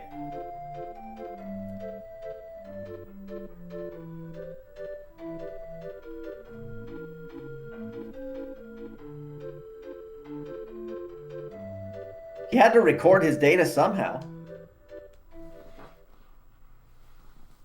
So Dwayne is notable as a town for having the fire cloak, an item that is great for selling. It's great for equipping if your name isn't Wilmy or Lux. Yeah, in this run, there's nobody that's equipping that. Just sell it.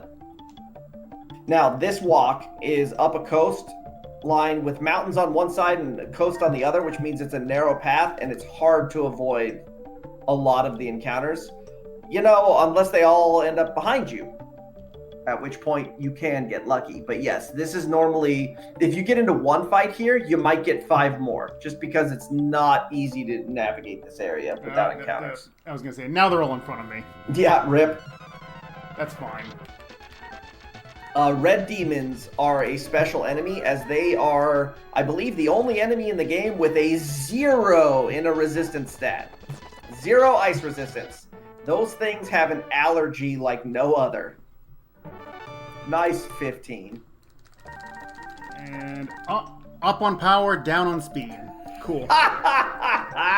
We're now average on power, and we're down 4 speed. Yep. You want to just go and materialize a seed somewhere? We'll balance it out. If I really need to, I could stop in North Tower and pick that one up, but I don't really want to. My only concern is that because I'm only at 86 speed, I'm not at a 40% dodge rate against mutants. Yeah, I want 89 speed for that. We're at the 29 still? What was that?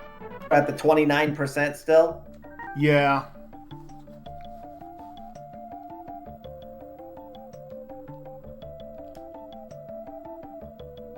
So right here, I actually... Oh, I want to... It's got to lag behind a little bit, but I want to try and hug the water a little bit, because I can get enemies to spawn way to the right, which is out on an island, so they physically can't get to me. Which exactly 0 spawned on the island, I'd like to mention. Of course.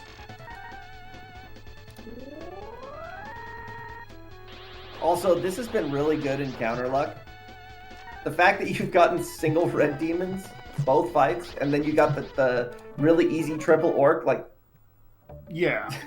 Yeah, just to give you an idea, in 7th Saga, those orcs are replaced with sages. Yes. The buffed sages. And we haven't seen any defeats yet. Oh, good. Okay, well, I'm in the Tulane region now. Yep. I have... Let's see. I have 1 extra B agility. I'm going to pop it here. So, as we mentioned before, sages were given 110 magic. Mutants were also super buffed on their magic, and they are death incarnate. They also got, like, I think 50 extra speed or something. It's They didn't get any extra speed, but they got some extra magic. It's ridiculous. They are death incarnate in 7th Saga. They also went from 120 HP in this to 300 HP in 7th Saga. Yeah, just because. Whoever thought that mutants needed to be stronger, like, I hope that guy never, balanced another game his entire life. Because he deserves to be nowhere near games. You would. You would. You, come on! Really?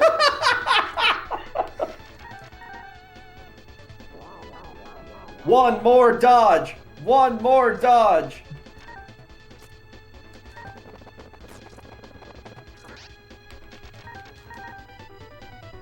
Now he's gonna heal to himself.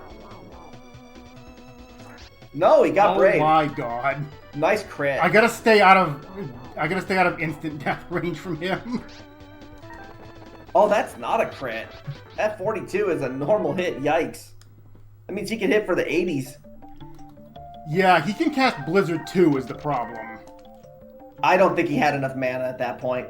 He might not have, but I didn't want to chance it because I wasn't keeping track. I mean, with Heal 2 being 18 MP per cast, and he used Defense 1, and I think he also has something else too. Yeah, this fight sucks. If that Manta decides to cast Agility on the... Ow! Ow! I'm like 5 steps from the town, too. Good dodge. We need to get that Manta out of here before it Agility's the Red Demon. I want to get the Red Demon out of here first because it's more dangerous.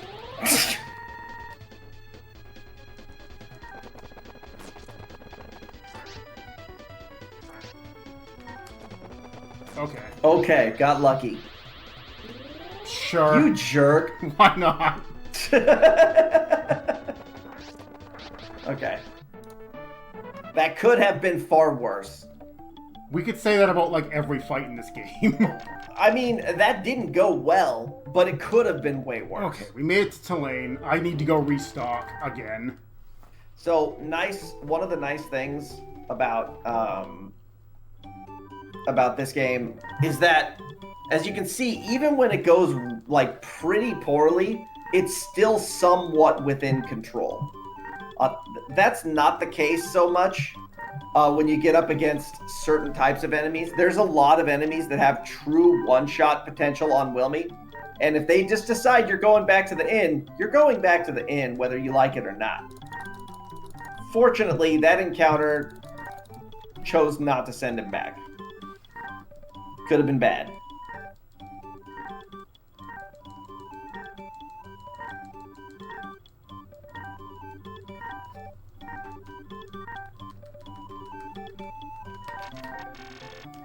Alright. The important thing is we made it to Tulane, so now we can just teleport back here. And the next walk isn't very long. We just gotta make it over to Padal, which is just a little bit to the west. Padal is notable for 2 reasons. 1, it sells one of the most important items in the game. And 2, this is where Prosa is. And we want to talk to Prosa right here before we go and kill the serpent. Because otherwise, there's a stupid side quest you have to do that's longer if you don't talk to him here before you take down the serpent. But this is where we can buy B agilities. And now we're going to have, on any fight that really matters, we're going to have an agility advantage on that fight.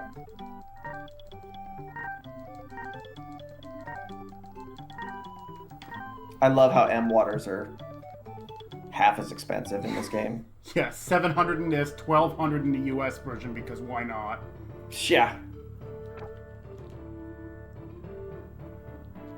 It's like every time I see that, I think to myself, really? I don't know who thought that was a good idea. Do you pick up the recovery in the corner here? If I was going for a record, no. But for this, I'm going to just because it sells for 500, and I can use that to revive Wilmy if something bad happens. Sure. Also, always tell this guy no because the text is shorter. It doesn't matter what you tell him as long as you talk to him. Yeah. I didn't want to talk to the wall, I want to search. Please talk to the life recovery at your feet. Life recovery is a one-time use of the elixir spell, which is basically a mobile inn. Okay, so I'm actually going to continue on to Palasu. You gonna go buy hearts? Because there's an item there I need to buy, and that fire cloak we picked up is going to be what gives us the money to do so. Yeah, so the item in question is called a harp. And what it does is it does the same thing as the mirror does. It negates the vacuum spell. It just doesn't reflect it. But the vacuum spell is an instant death spell. And Wilmy Yes. has no way to ever get his resistance up on it, so we kind of need them. He has no way to get his resistance up on it, and his magic stat is so poor that it's going to land most of the time if he doesn't dodge it. I almost thought I was going to get through that pack of them. I thought the same thing. I was like, wow, that was a real needle threader. All right, this is a Soydiek, and they like to bonk. They like to bonk a lot. They're bonkers.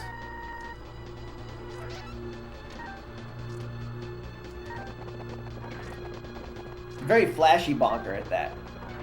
Really? That didn't kill him? I was waiting for 4 dodges in a row while he bonked you back every turn. So these You'll also notice- have 70 speed, so I also don't have the 40% dodge rate like I normally do. Yeah, I was going to say, you'll notice that there wasn't a lot of dodging going on there for Wilmy. Oh, With boy. S-Brain. We need this. Okay, so S-Brains are the first enemy we have seen in the game that know the vacuum spell. We do not want to get vacuumed. And this is another situation where I normally want to have 70% dodge, but I can't get it because I'm 3 speed too short. These guys have 400 HP, if I remember correctly. Yep. 400 or 440, something like that. Kill it. Oh my god. Okay, we got it. Fortunately, Brains and S-Brains are slow. They are not fast. So you have a good chance of dodging. I think you're at 50 right now, right? 50% dodge. 40 base, 50 with the B agility. If I was Sure. 3 points of speed higher, it would be 50 and 70. Yeah. Those things also know laser too? No, they don't. No, they don't. No, they don't. Never mind. In 7th Saga, though, they're worth double the experience and money. Yeah, they give like 1,500 experience a kill. So they become your grind target for a very long time. At least until you can start taking down triple flames outside of Palazzo. All right, easily. 16. Roll down on power, average speed. Wilmy, you are determined to be a snail this run. Well, I'm past the 89th speed threshold, so that's good at least.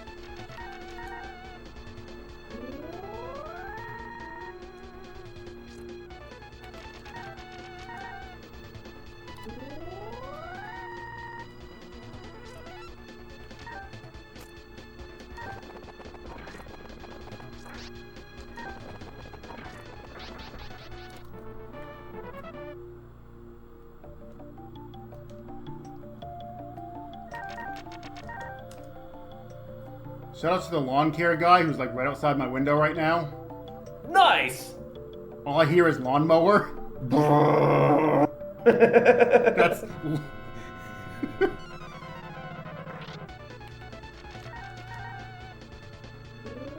Just think of it as somebody who is emulating your run through Elnard right now. It's watching you as you're mowing the lawn of these enemies.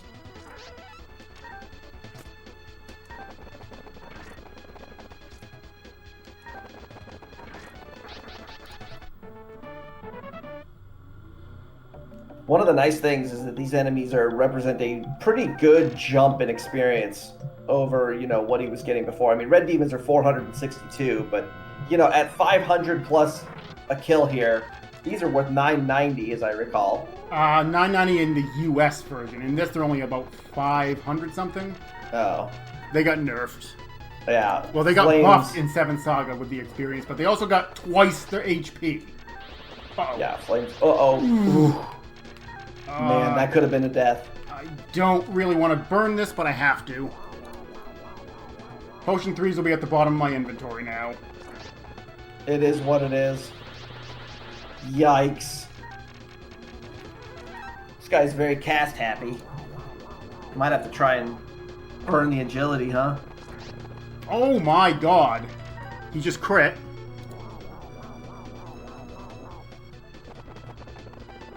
Okay. We got an opportunity. All right. Oh, phew. Yeah. These are way dangerous. more scary in Seventh Saga. Like, it's not even close. Yeah. All right, we made it to Palasu. When I This is mentioned one of those games where we actually, when we set up our splits for this, we actually have splits for when we arrive at a town because that's an important milestone. True. Yeah, when I mentioned being strong enough to take down flames, this is what I was talking about. S-brains are, not even close in strength to what those flames are. Those flames are super dangerous, but they are worth a lot of experience, at least in the US version. They're not bad here, but they're worth like 1,000 each in the US version. All right, now we're going to pick up the item I actually came here for. So let's talk about what a couple of these other items you can see are. Mosquitoes and M siphons, they cast HP Catcher and MP Catcher on use, which Wilmy's magic stat is so low that they're completely useless. And the S Destroy casts the Defense 2 spell, which again, Wilmy's magic stat is so low that it's pretty much useless. On top of that, none of them work on any of the enemies you would actually want them to work on, which means bosses. Yeah. So that makes them even less useful.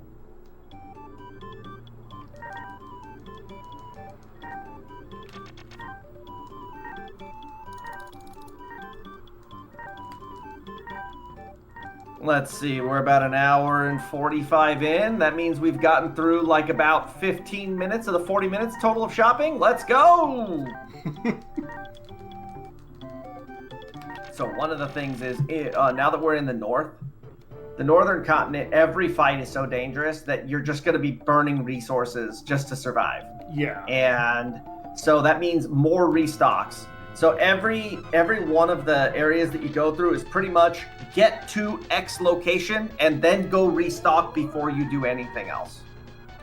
Unless you get really lucky on encounters and don't burn very much, but that doesn't happen very often. No, no, it doesn't.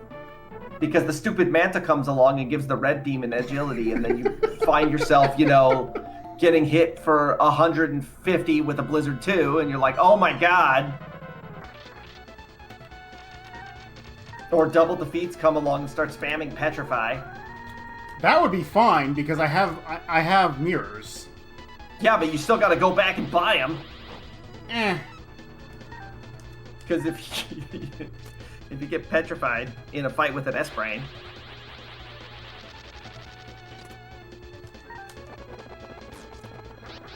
Good hit.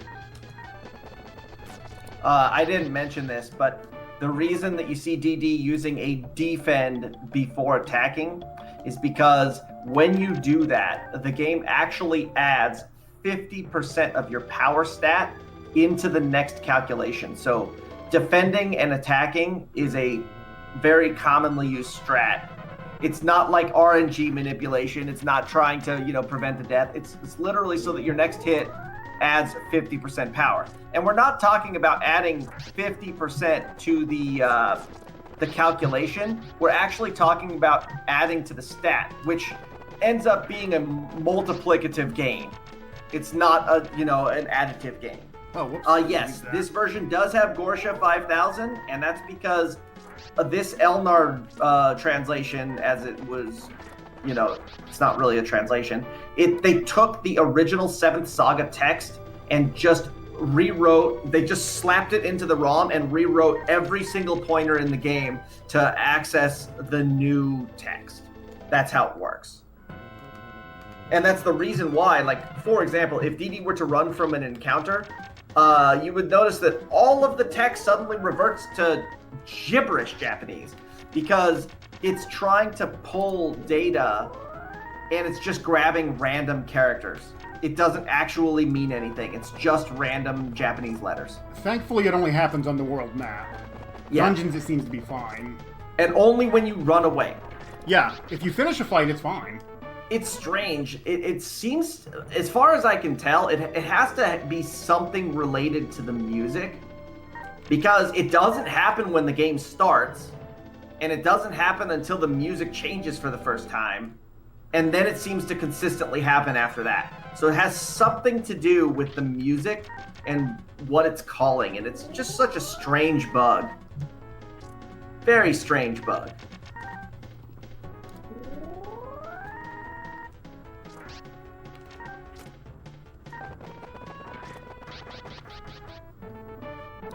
Interestingly enough, however, when you finish a fight and it goes to the, the victory music, it doesn't cause the bug because it just, whatever data it is that it's grabbing, it's not overwriting it with text or whatever. That's the only thing I could think of.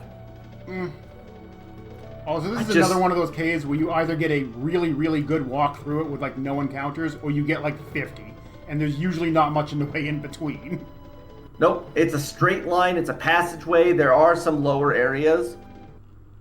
If you've watched, if you're actually like a Seven Saga or an Elnard fan, you've watched some of the other routes, like Curie's old route, for example. Curie did a lot of grinding in there on platers, and there's extra seeds in there, there's V-seed in there, and that area was used, as a grinding area, but not in this route. No thanks. Now, fortunately, DD has enough resources that you're going to go straight to the dragon, right? Yeah.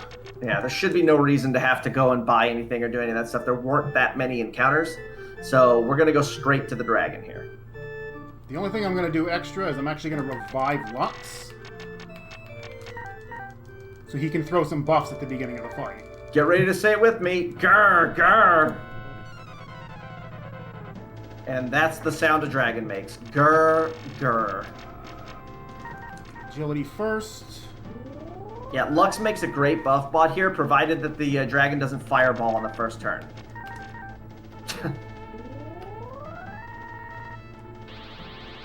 That sucks. 10% chance of that happening. Yep, you are hoping to never see it or see it late enough in the fight that it doesn't just slow the whole thing down. Good job, survived. Lux. Wow. Good job, Lux. You did your job. Yep. Performed exceptionally.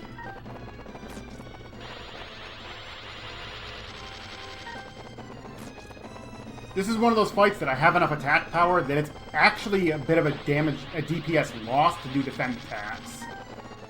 And I have enough speed that it's not really a big deal. Because he's not going to hit me that often. Nice dodge!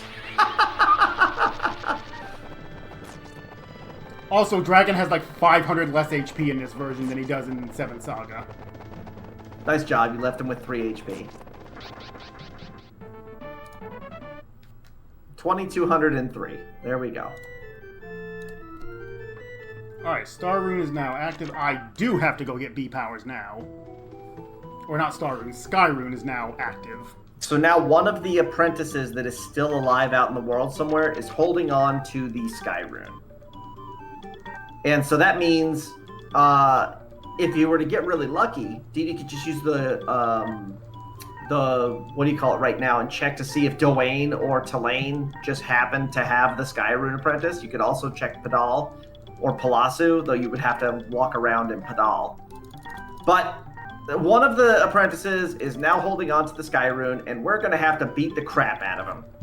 Just pound him. Now, ideally here, we want to see Legis. Legis is just a slap him. He has such low defense that Wilmy just rolls over him like he's not even there. No buffing needed, no anything, just punch him, it's gone. So it realistically doesn't even matter because they're only level 8 because Lux has not leveled. I mean, sure, but at the same time...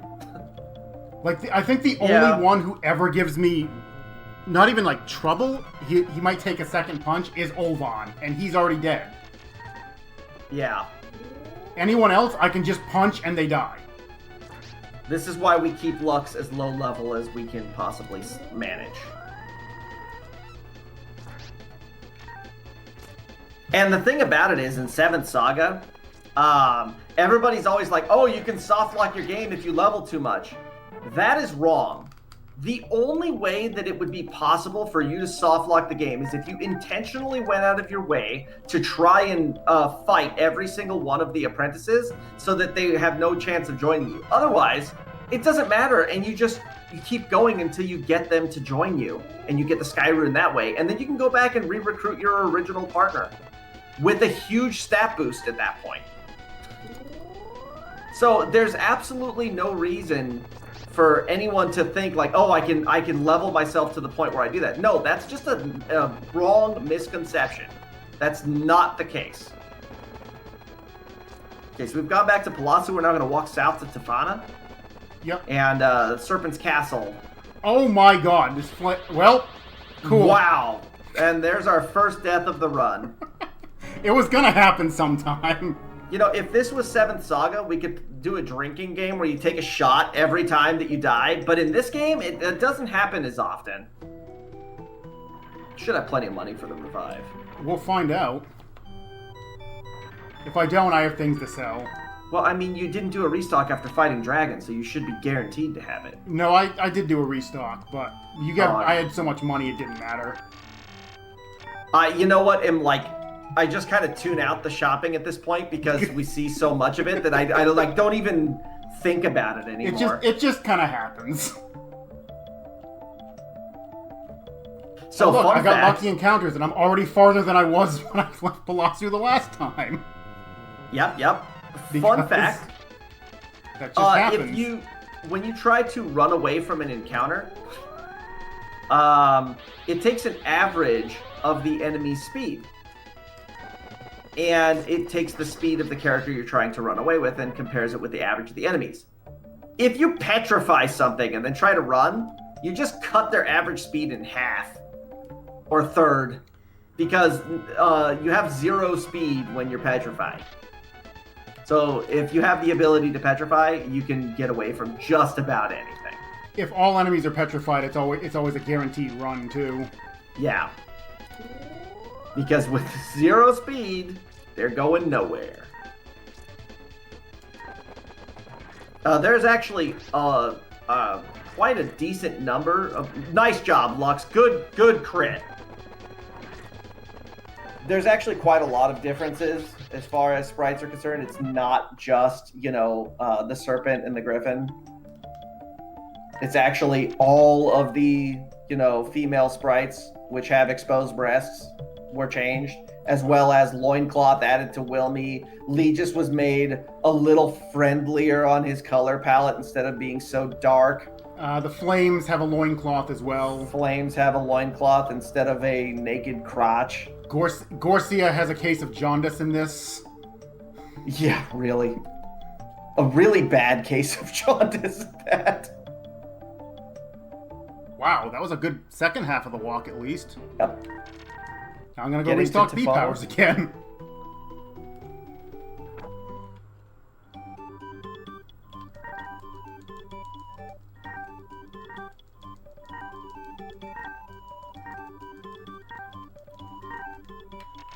So we also actually walked by the castle where we need to go kill Serpent, who will give us the Moon Rune, which is basically an unlimited B power. But we're not doing it right now because Wilmy would just get absolutely destroyed in there. Remember we talked about Y-Rocks earlier? Y-Rocks and B-Knights at this point are just death. You gonna go to Brush for Potion 3s? Yeah, I'm gonna go to Brush, and then I'm gonna go to Biltham. We're actually gonna do Doros first. Sure. Doros is nowhere near as hard in this version as he is in 7th Saga. Well, and on top of it, Wilmy comes with 50 fire resistance, which means Doros' fire attacks are blunted somewhat. Yeah.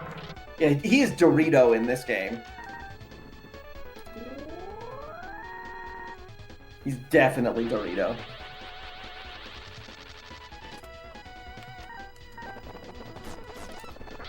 Nice crit. Didn't need it. Don't care. You hit for about the same as the amount of experience you got. In fact, I think you did more damage than you got experience. That's fine. Okay, these aren't as scary now that I have harps. And I have enough speed that I have a natural 50% dodge rate. Didn't Nice crit! He just punched him in the next week. Yep. Roll, let's see, average and up on speed, so that's good. Now we're only -3 speed. Okay, so the town of Brush here is the first place in the game at which you can actually purchase potion 3s. The nice thing about this town, getting it now, is that he doesn't have to do this walk later. He didn't get any really bad... Would you please defeat? Are you kidding me? Wow.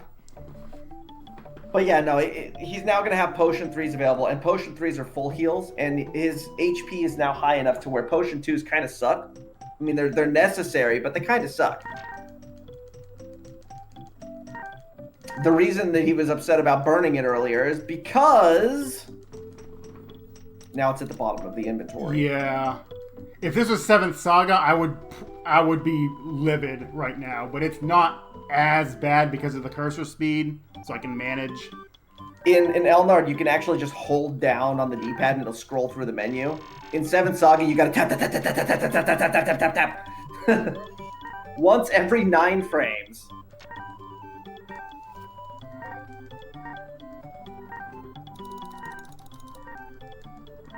Anybody familiar with Dopplers from Super Metroid will know what 10 frames is like. You can imagine, how fast you gotta hit the button to go at maximum speed to move through the menu in 7th Saga.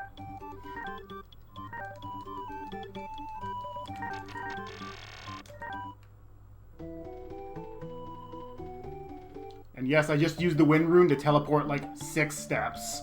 Don't worry about that. Because it's faster.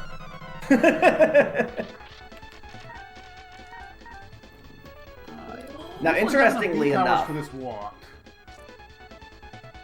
So the menuing was actually a conscious decision by the developers, because there's a randomizer for this game, and one of the changes that Game Boy made was the ability to press up on the D-pad and go to the bottom of the menu. So they intentionally did not allow the player to scroll the menu from top to bottom immediately, because they disabled the function. Why, I don't know, but they did. It was certainly a decision in a game with menuing as slow as 7th Saga is.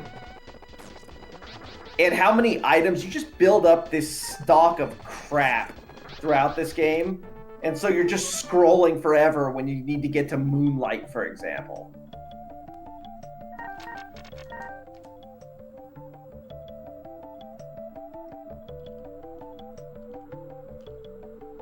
Okay, so Biltham is in the middle of a big, giant mountain range. It's just sitting kind of up near the top of it. It's way far away from anything else. And, yeah, this walk, again, is one of those where if you get lucky, it's no problem. If you get lucky, if you start the getting enemies encounters, keep stuck on the other side of the mountains. Yeah, one step. If you get unlucky, you end up with like 8 encounters. Oh, perfect. These aren't as threatening now, because I can pretty reliably one-shot them, and I have a good dodge chance. A good dodge chance is he punched you in the face. That's just fine. to I'd show rather you him that do that than cast Ice 1. He was just showing you that he was still in control if he decided to. So this is Biltham. Biltham is the next dungeon of the game. Nobody in the town of Biltham will cooperate with the player at this point because they're afraid of Dorito. Biltham actually becomes a place where you can buy some pretty good stuff after you've beaten Doros. Harps, in particular, become available.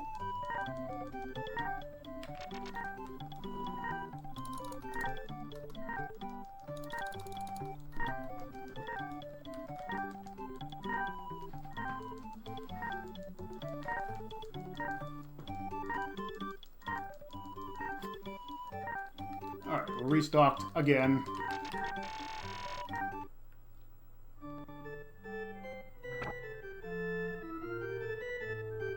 And now we're actually going to head into Biltham proper. And this dungeon, the enemy, like, the experience is good. It's not great, but the enemies also aren't all that hard. which is why we're opting to do this before doing Serpent's Castle, because the enemies are actually more reasonable. And Doros is nowhere near as bad as he is in the English version, so he's much more viable to go after this early. So I just want the experience I get here to power me up so I can do Serpent's Castle. He has something like only 800 health or something in this, right?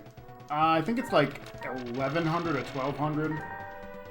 Yeah, he's got like almost 2,000 or something in 7th Saga. Yeah, it's like stupid high. At least he didn't get the Metal Python treatment. Jesus Christ. Metal Python goes from it's either 22 or 2400 HP to 600 in this version. Yeah, and he also has like an extra 100 attack power or something. It's just absurd how much stronger he is in 7th Saga. Thankfully, they didn't make him faster. Yeah, really. Well, he already came with 120 speed or something. Maybe it's 90. Might have 90 speed. I think the only thing with over 100 speed I can think of offhand are spirits.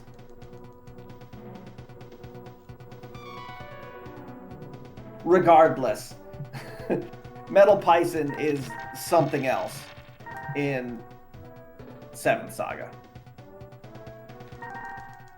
And to make things even more amazing with the Metal Python fight is that you can't use any magic because you're cursed.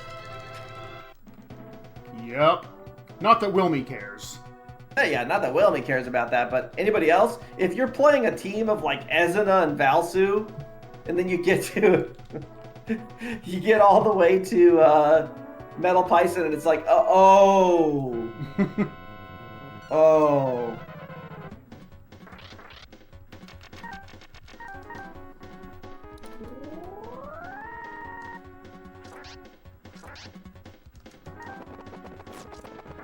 So these serpents are really good at using their snake legs as whips, and they actually hit really... Oh, those are griffins, not serpents. Yeah, sorry. griffins. I was thinking of serpent and serpint. Don't worry, we'll probably see serpents later. I'm also going to grab the amulet as safety money. There's also in case. Yeah, there's also an ice cloak in this dungeon, but it is pretty far out of the way. No, that's in Serpent's Castle, and I am not going out of my way for that. Yeah, no. That's way out of the way. There's also an ice seed in Serpent's Castle, but that isn't necessary for this run. I experimented with trying to do a magic route with Wilmy. I just can't make it faster. I tried like hell. Oh, yeah, because the 2 ice seeds are way out of the way. It's not even the ice seeds, because you get experience while you're doing them, at least. It's the fact that Wilmy can't equip the amulet, so Monmo just sits there and uses you as a mana battery. Well, yeah, that too. I mean, yes, you can use the Sky Room, but you're just going to keep getting drained. Yeah, and then he doesn't run out of MP because of that. Right. Alright, so we are going to revive Lux as a buff bot. And we're going to use the star on the first turn because Doros is invulnerable and makes 3 copies of himself. And they all do damage. And you can't do damage to him until you use the star. Lux's sole purpose here is basically just throw the star, and if you get lucky, he might get another turn. Yeah, if he gets the chance to do a buff so that on turn 2, Wilmy can start the defend attack cycle, that's optimal. Okay, well, we are getting the optimal cycle. Never mind. I can't chance it because his Fire 2 still hits hard enough. Yeah, if Doros had decided to punch Wilmy or do something else stupid, could have just gone for the power up. Slightly better damage to just not bother defend attacking, only because I don't do quite double the damage with defend attacks versus him.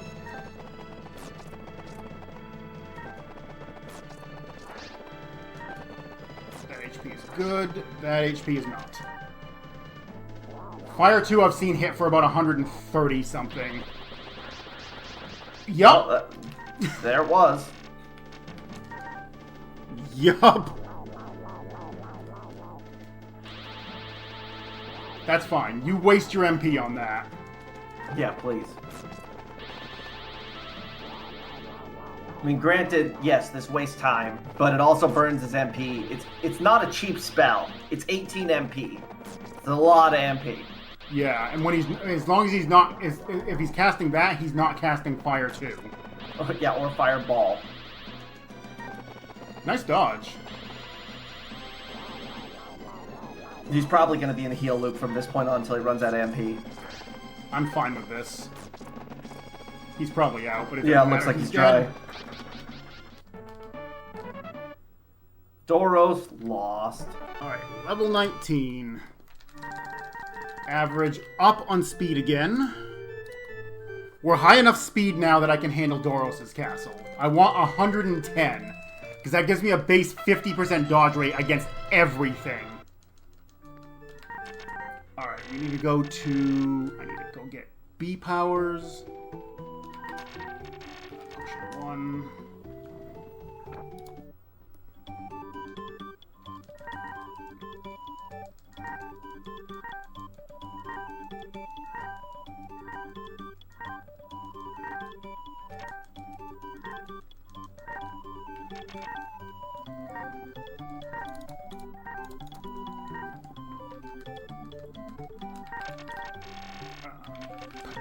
I want to make... This is one of those trips where I make sure I am fully stocked before I head up here. I don't care what my numbers look like, I am fully stocking for this. Yeah, this castle is extremely dangerous. Extremely dangerous.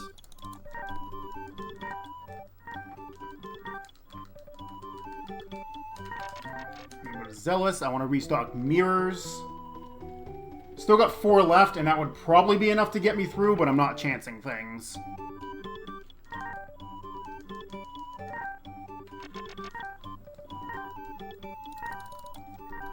Now, what we want to see is no encounters with Wyrox. It's not happening, but that's what we want to see. No Wyrox. A no Wyrox Serpent Castle would be legendary. I'm gonna grab a couple extra M waters because I'm down at 1, and I do want to revive Lux for the fight.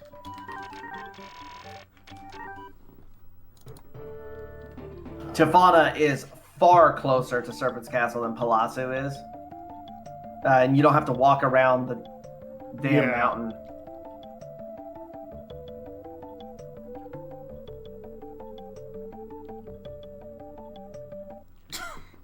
Sure.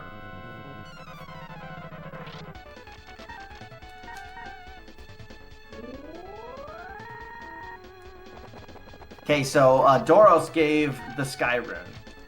Or, I'm sorry, the Light Rune. Gave the Light Rune. The Light Rune increases your magic by 40, but it doesn't increase... So, to explain this is part of why the game's formulas are so busted when it comes to magic. When you use the Light Rune, you don't actually get 40 added to your magic stat. What you do is you get it added as part of the calculation, but it's still affected by things like resistances, and essentially it doesn't do anything in certain circumstances, and it doesn't do enough in others because of how it's designed. So the Light Rune kind of sucks just in general. It's just not... It's great for defense. It's less... Yes. Oh, God. Ow! Yikes. So this is what I was talking about when I said B Knight. This is a B Knight.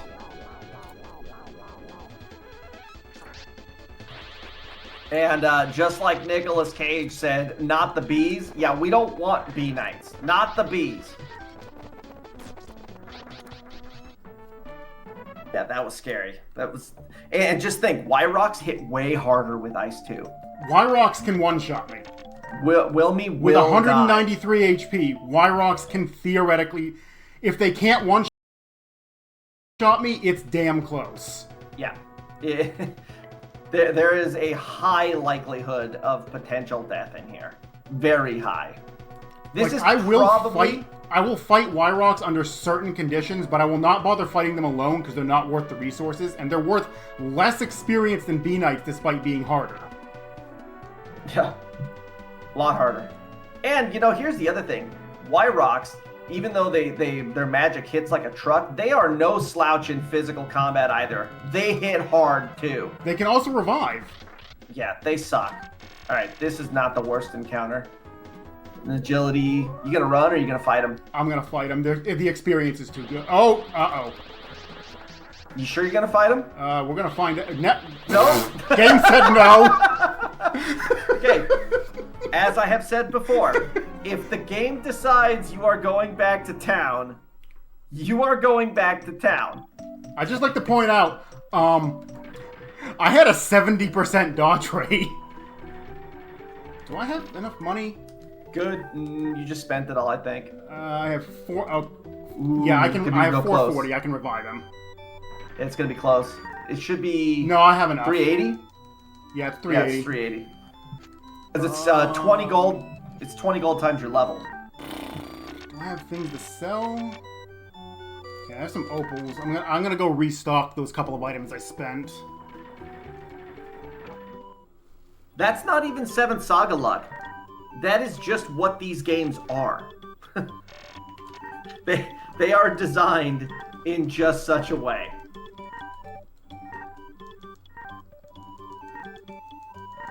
You die when they decide you're dead. Yes.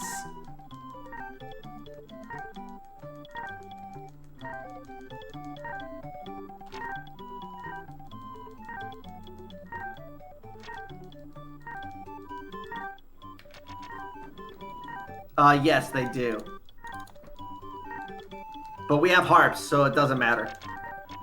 That would be a welcome cast, to be honest. Yeah, it would. They don't cast it very often, though. No, it's on the low end of their AI script.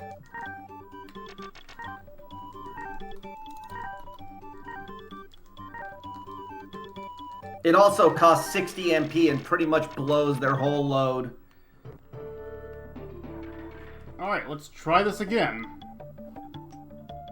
This is what I meant by you don't go to Serpent's Castle early with Wilmy. You don't do it. No. No. Did you say you wanted? No. Really?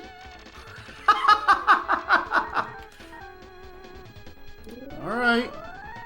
Okay, so if the B-Knight ice 2s and hits, and the mutant decides to ice 1 and hits, we're going back to town. I'm gonna do this, because this reduces the damage by 40. Just in case. Wow. That's a super rare chance.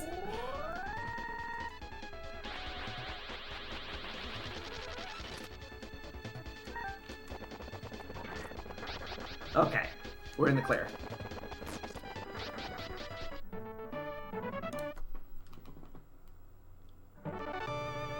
Cool. He rolled down on power guard and speed. Cool, huh? I don't know about all that. Rolled down on the 3 stats I care about. That was the natural 1 level right there. That's what I get for leaving Lux alive. Mistakes were made. You also set up the Skyrune Apprentice to be stronger. What were you thinking? Yeah. As if that makes any difference whatsoever.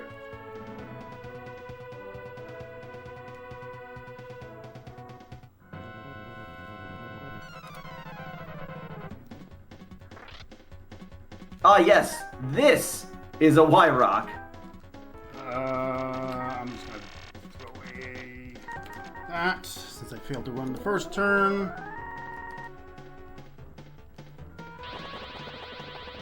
Yo! Cool, it did less to Lux than it would have to Wilmy. Yup. Lux has a base 30 ice resistance. Wilmy does not. Lux might actually have more magic stat or close to what Wilmy has right now as well. No, Wilmy's been getting the Elnard gains, so he's fine. So he's definitely going to be higher, but that 10% ice resistance just hurts so bad. Brutal.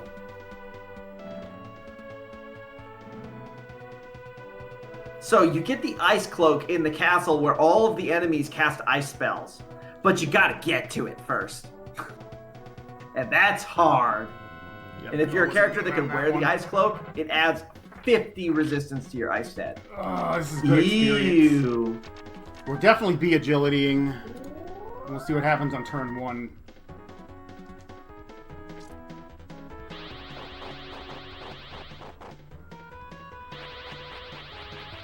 Oh, this is the best thing that could have happened. Okay. Run! Okay with this.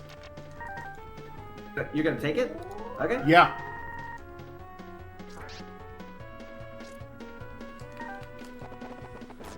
Nice. One shot at him. Nice. This is one of the few situations I'm willing to take a Y-Rock, because the experience from this fight is really good. Yeah, it's what, 1,500 experience total? Close to it. Oh no. It's close. Yeah, it's about 1,450.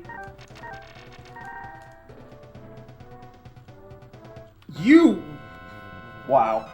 Knew it. One tile away from resetting the encounters. Okay, good run. Also, the speed I'm at gives me a base 60% chance to run from those. With the B agility, it becomes 80%, which is one of the other reasons I want to have this much speed coming in here. You want the ability to get away if you need to, even though the game can still just say no sometimes. All right. Okay, we've made it to the serpent. Let's get Lux back up.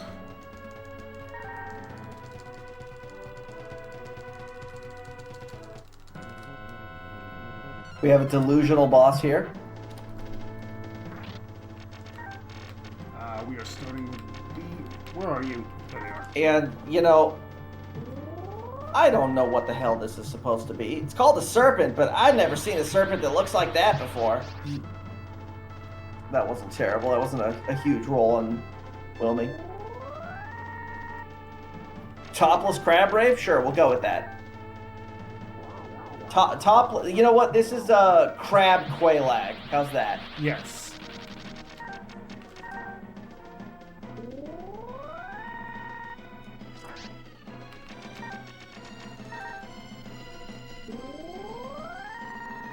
We want the light rune here because it helps out on defense as well. It helps out on defense a lot. So anytime Ice 1 hits, it's not going to be anywhere near as threatening as it would be. So, Mecha Link, are you saying that Craylag would be a more appropriate name?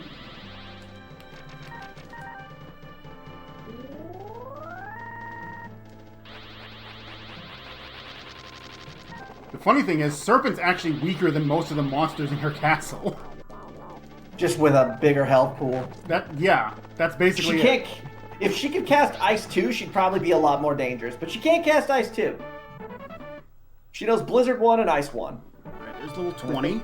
Petrify. I rolled down and average. -2 power, -2 speed.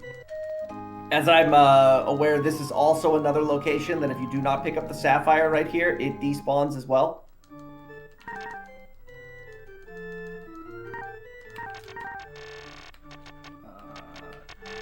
Tulane. Alright, so now we go to Tulane, and Prosa, that was hanging out in Padal before, has moved to Tulane, and when we go to the basement, we're going to get the Moon Rune. If we had not talked to him in Padal, then what we would have to do is go and find Pegim, who's a knight hanging out in Zealous, and tell him to get his butt back to Prosa, and then come back here and talk to him again. It's just a stupid extra fetch quest you don't have to do. Yeah.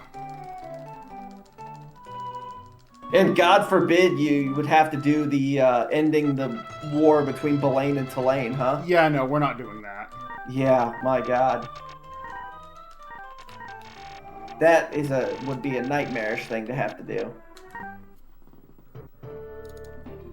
How many I guarantee you there are tons of people who have played and finished this game and doesn't even know that the war exists or that you can resolve it.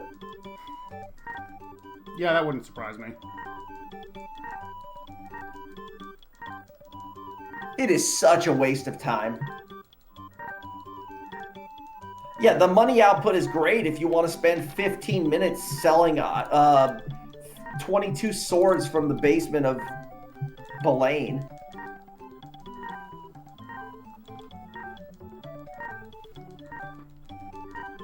Oops.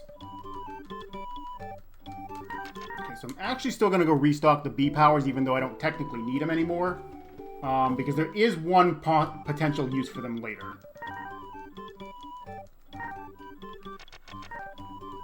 It's better to just get this out of the way.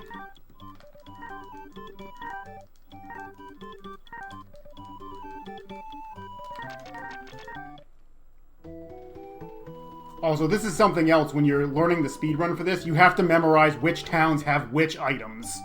Because it's not all in one town. No. 40 minutes of shopping, folks. Alright, we need to go find the Sky Rune, because I didn't get lucky and have it in my path. I don't think that exists, though, in Elnard Mechalink. There's a bunch of spots that don't have stuff. Elnard's just missing a lot of item locations that 7th Saga has.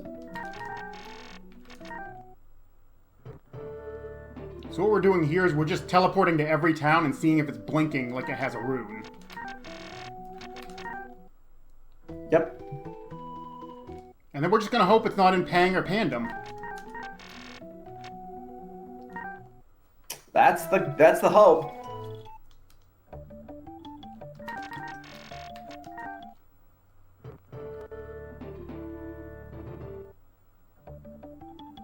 Not in Tulane. I'm going to quickly head southwest just so I can take a look at Belaine. It's not there either. Belaine's a town we don't need to go to at all, but it's so close to Tulane that we can just quickly check it. Okay, it's in Padal. Okay.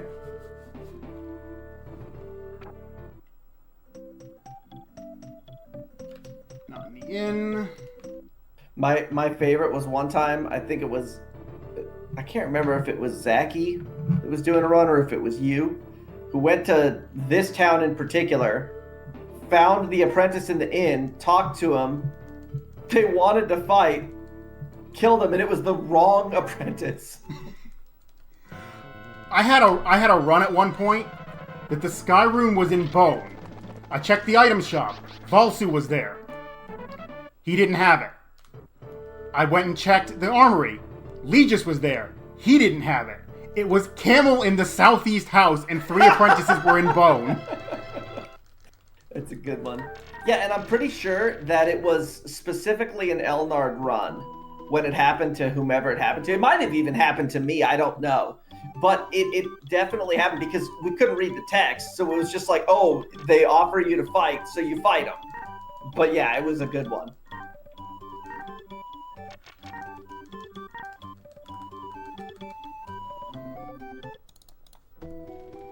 Leave myself exactly 100, well, around 100 gold.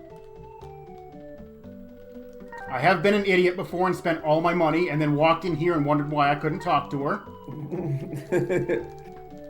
So, interestingly enough, the one change that this ROM makes to the Elnard game versus the base Elnard is at this point in the game, when you talk to Rarsa right there, in Elnard, NPCs, all the apprentices, will only give you a neutral response. They will never join you again once you talk to Rarsa and get ready to head to the Ice Continent. In 7th Saga, they reverted that to allow you to continue to do that. My thought here is that what happened is there are additional responses in Elnard that don't exist in 7th Saga. And so when the guy that was doing this, translation deal over was going through all the text and matching everything up, there was a whole bunch of responses that had no matching text in 7th Saga. So my guess is that the table and all the data that went with it was just copied over and rewritten to make it line up. And in doing so, inadvertently made a change because there is no English text for any of those dialogue options. Yeah. So I believe that's what happened, but I'm not positive on that. As far as we've been told by people who understand Japanese a lot better than us, the apprentices basically say something to the effect of, "Oh, you don't need my help anymore." Right. And so while it has no effect on the speedrun, it has no effect on the routing, it has no real effect on anything. It is actually a change that is present on this particular ROM. And only, somebody who knows that that's a thing in Elnard would know that that's not a thing in this version. And there's not a lot of people that know that realistically, because it was quite a while before anyone really, like any of the speedrunners even knew, and it was just because PJ was doing something with Elnard and realized, oh, I can't recruit these people anymore. Did you see that broken tile in the water, by the way? Yes. Don't Nice. worry about that. You know what? I'm good. Also, this is what we call the bathroom break for speedrunners, because this is the only one you get during the run. True. There is a short one with the airship in the past too. That's not even enough time to go take a piss. I mean, it could be. Just gotta run. I mean, if your bladder's that full, you're probably not gonna finish before the airship's done. Sure. Yeah, and this is why during RPG speedruns, we don't have a half a gallon of water sitting next to us to chug. These, I want the B agilities, because I have a 40% dodge rate right now. And these guys hurt a lot. Yeah. These are called Doom. And they're And unrunnable. they're mean. And they do that. That Fire 2 spell really hurts. Ow. Yeah, if Wilmy didn't have 50% fire resist base, that would basically do the same damage those Ice 2s were doing in Servant's Castles. This thing is so nasty. That was a big crit. And it's not even worth the experience, really. No. It No, just these are sucks class- 'cause it's unrunnable. You have to fight Yeah, it. these are class 1 enemies, so we can't run away from them. They suck. Well, I forget what the one in the past is called. Reaper? Reaper, yeah. Yeah, 3 jerks. Really? Oh, right. Wow. It doesn't surprise me. It's a 3 in 8 chance we're gonna see them in this region.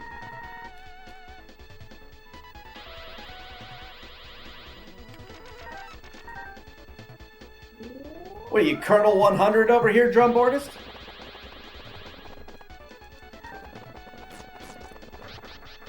Good crit. Indeed. Oh, something else we didn't mention. In boss fights, you cannot crit the enemy. They can crit you, you cannot crit them. Yeah, so regular class 1 enemies can be crit, but bosses have a special flag. This is a sword. So here's something special. Wilmy does have a weapon he can equip. It is the sword. And the sword is a rare drop from swords. It's a 1 in 15, I believe. Did not get it.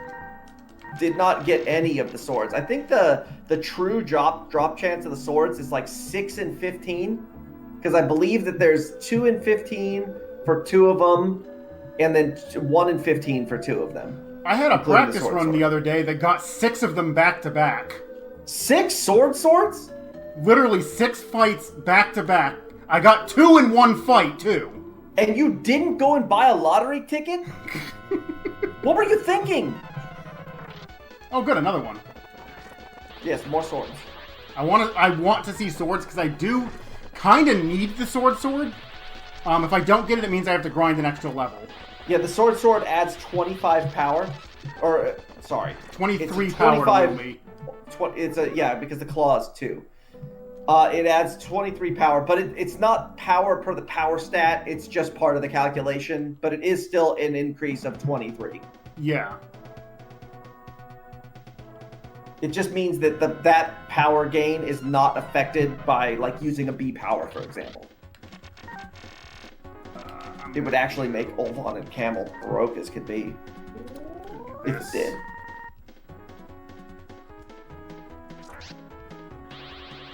Can you imagine doubling the MOAX? 120 power added. Attack didn't kill it? Nice P move. So, believe it or not, Megalink, attack goes well past 999. Attack goes well past 99. Power and guard both go well past 999.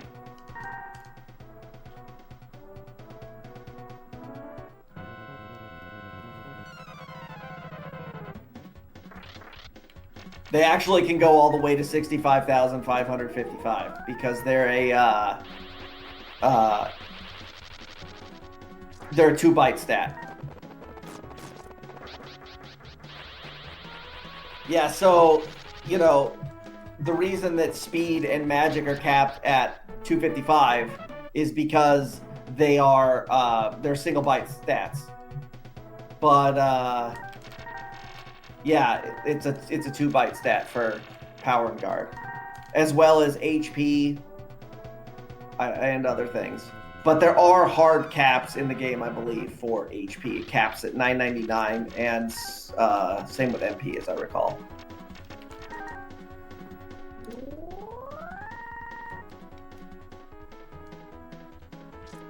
Actually worth using here because it's bringing my dodge rate from like 17% to 50%.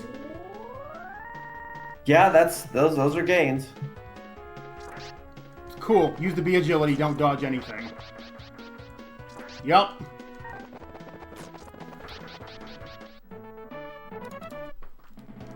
Yup.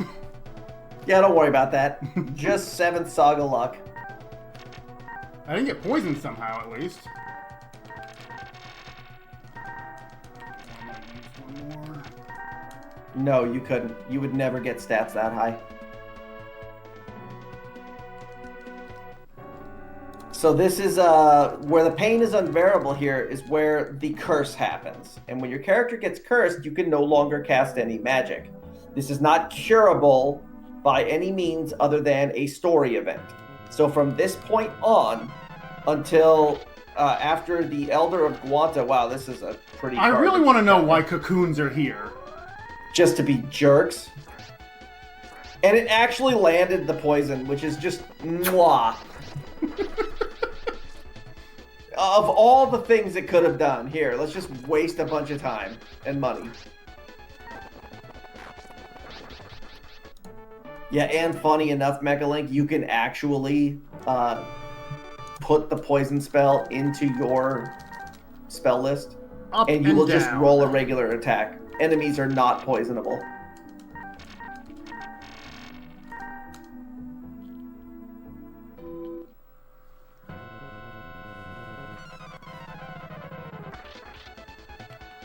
Oh, good, an end brain.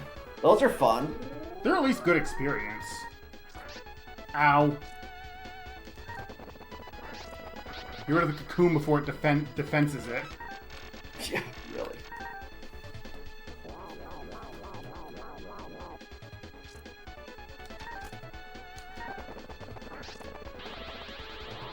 Jerk. Well, at least he didn't heal 3. Really? Really?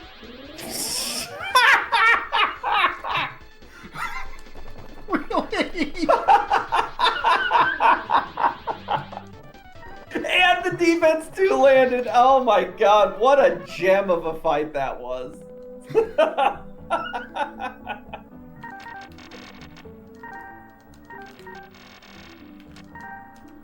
That's so good.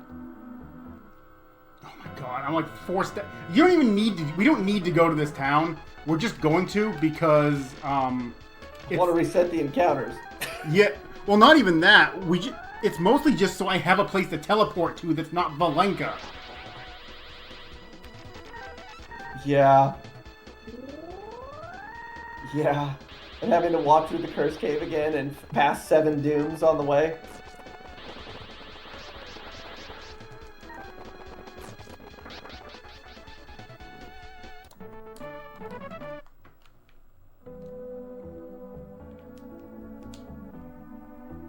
All right.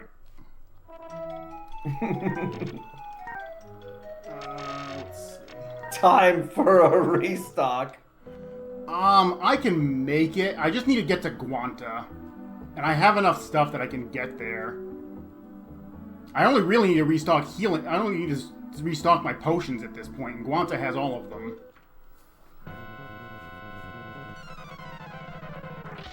Hey, sword. You need what? 4 B agilities? Gonna be agility here. You need 6 B agilities now.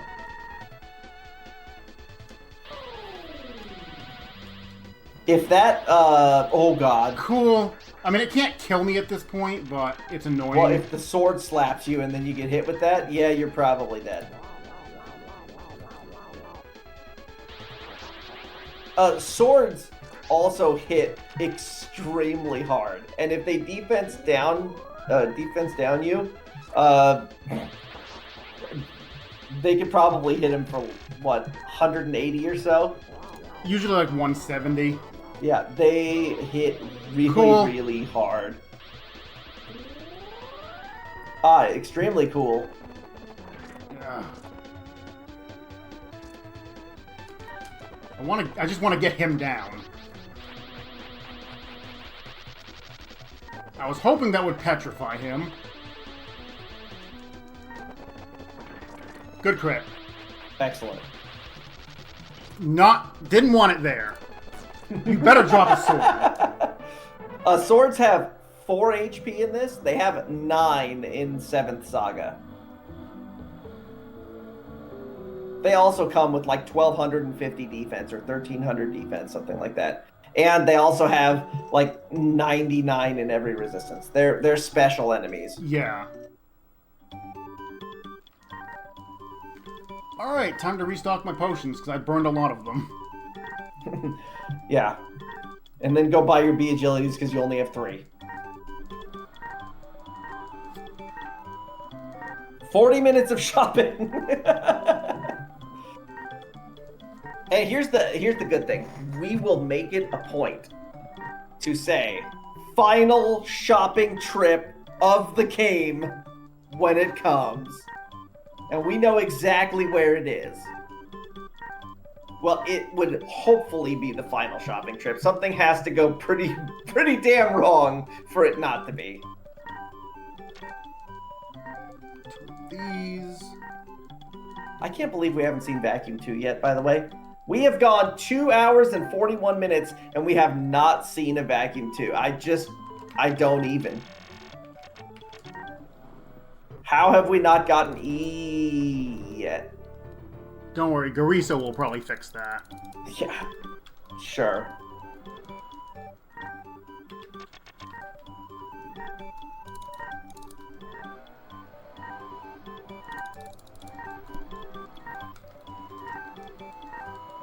There's also like a bunch of enemies in the past that all know how to cast Vacuum 2 as well.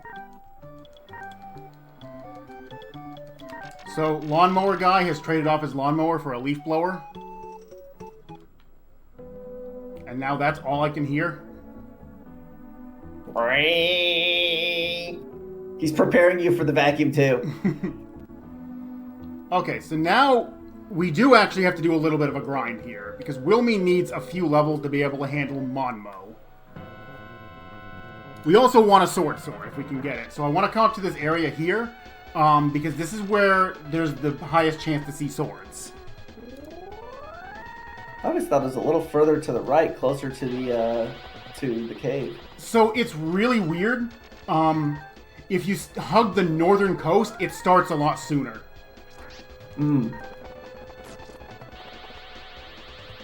Yeah, it's a weird encounter region. Ow. It's too bad that the water rune is not usable outside of combat. None of the runes are, except the wind rune, but it would be nice if the water rune specifically was, or the sky rune for that matter. Yep, all I can hear is leaf blower right now. I'm sorry, what? Hey, Hey, there's a sword. I'm gonna turn on the stream volume. I want to hear it.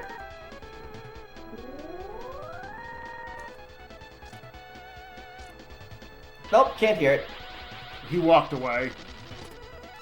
Good job.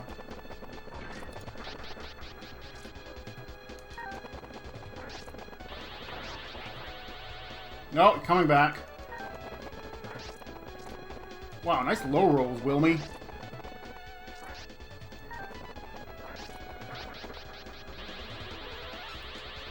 Oh, there it is. Yeah, the I apartment just wanted to hear it. oh boy.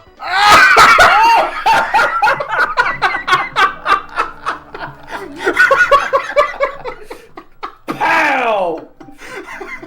Can we get some kapows in chat for that one? Nothing I could have done. Absolutely nothing I could have done.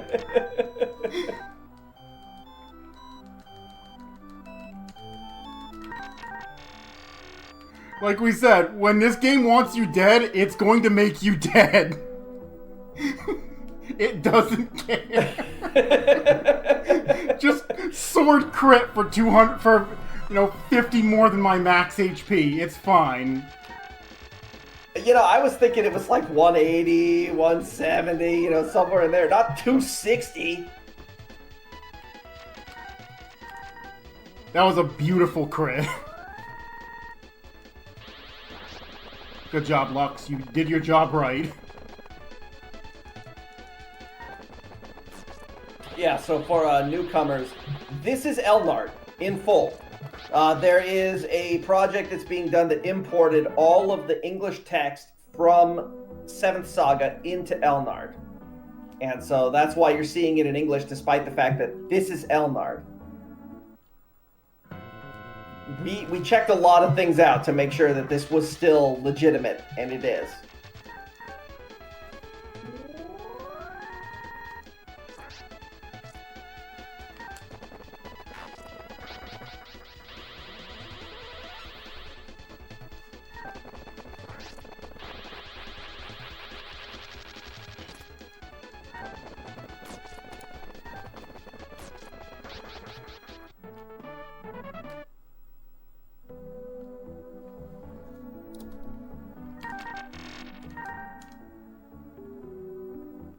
Okay, show me the swords. Those are not swords.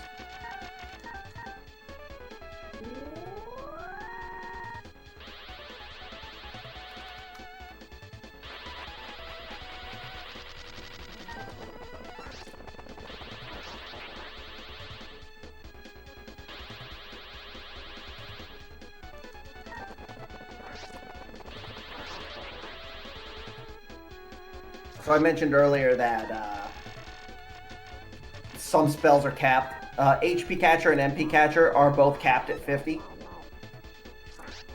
So that just means that's a max power HP Catcher that's going off.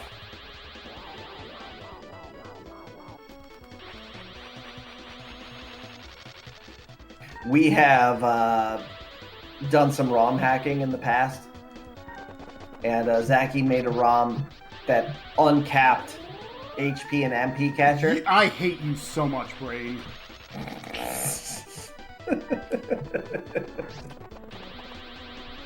And dealing with a 255 HP and MP Catcher is something else. Also, wow, you want to waste any more resources, guys? Here we go. I can see it coming. No, I'm gonna be smart. Kill the one on the right. Because if you'd have killed the one on the left, it would have just revived it. Oh, I know. That's why I didn't. Alright, there's 22. Average and up. Hey, Wow, we're back to only closing the gap. -2 speed. Closing the gap. Still want to see swords, though. Those are not swords. On the plus side, I now have enough speed that I have a 50% dodge rate minimum against everything up here. I'm also almost out of mirrors again.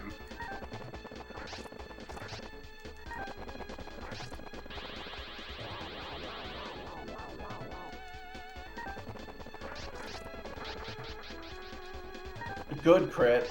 Here comes the revive.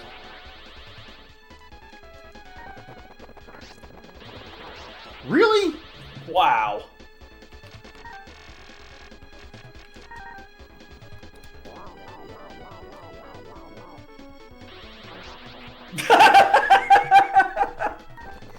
He's just giving us a preview of what Monmo's gonna look like.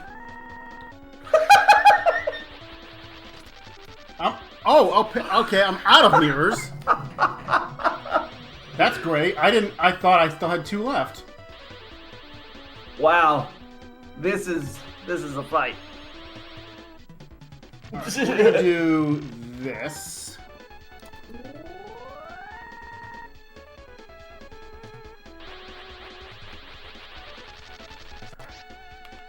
They don't care about that.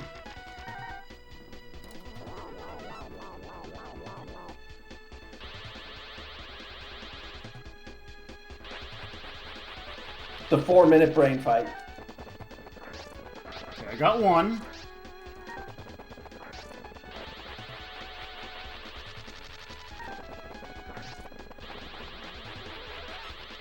Cool.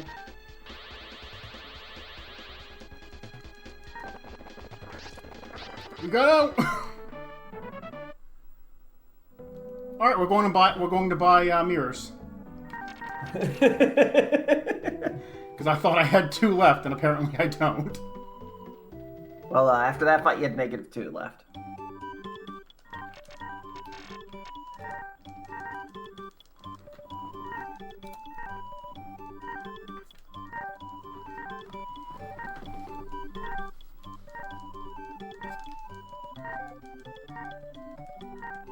We're up to 42 minutes of shopping now, thanks to that end-brain fight.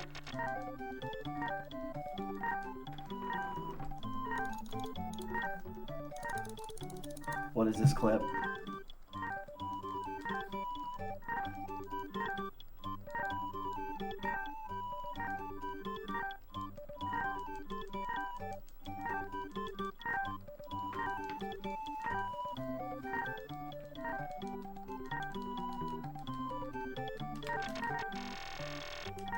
All right. Now that we're stocked back up on mirrors.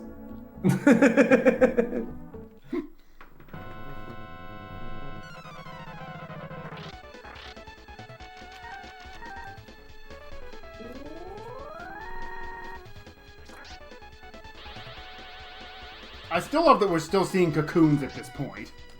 Well, it just tells you how dangerous they are, that they felt the need to keep putting them in at this point of the game. They knew. Well, so much for full mirrors again. Anybody else want to spam Petrify?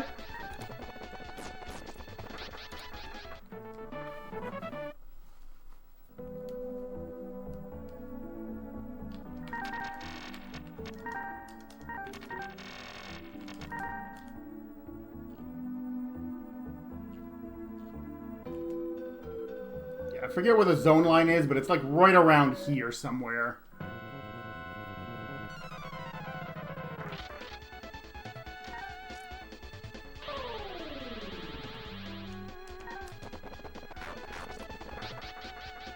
So again, we're looking for some experience. Ow! Jesus!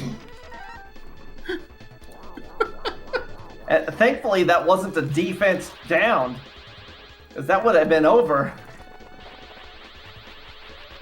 Yes, petrify yourself. I'm fine with this.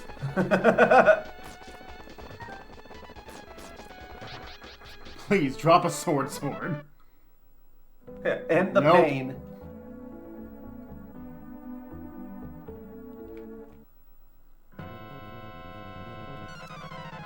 At this point, you're better off killing P-Moons in Monmo's cave for an extra level.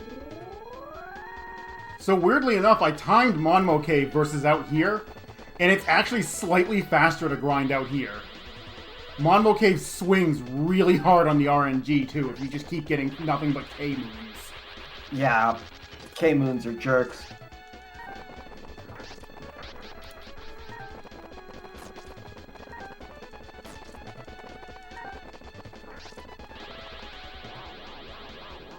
Yeah, you do that.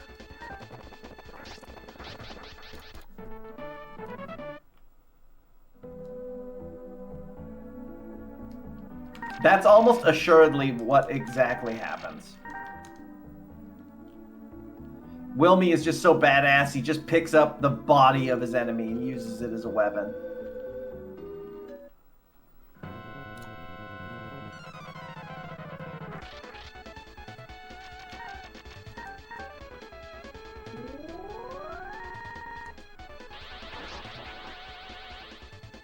So this was intended to be a short grind, but these end brains are having other ideas.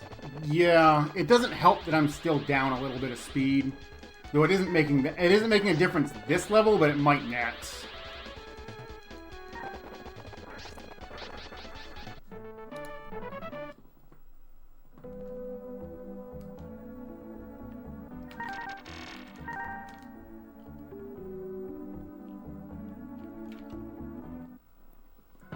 Okay, please give me a sword. Those are not swords.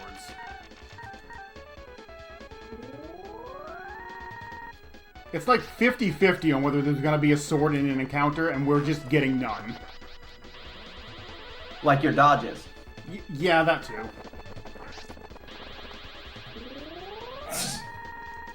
Don't really care about that, because I can just one-shot that thing, and it wastes a whole bunch of its MP.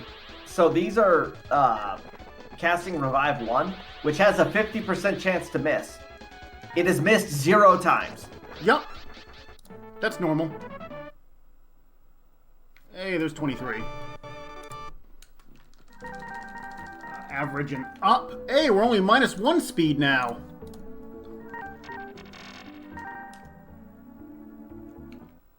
-1 power, -1 speed, and now we have a 70% natural dodge rate against end brains.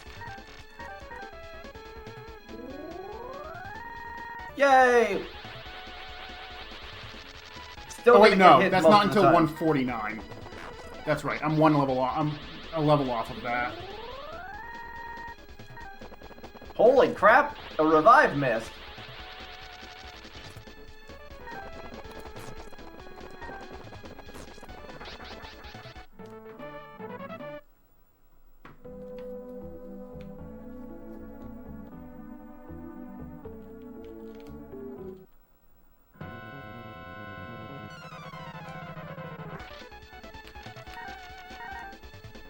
Eh.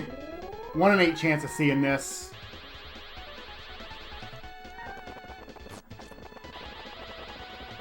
We have a natural 50 dodge rate against him now. So far, 0 in 40 on swords. Yeah, roughly. We have, like, the few swords I've gotten haven't even dropped anything. Right? We did it! We found a sword. In before Zinti. Or And before it X-Tree. runs. I don't think you're high enough level for that yet. Oh yeah, they can. I've seen it happen.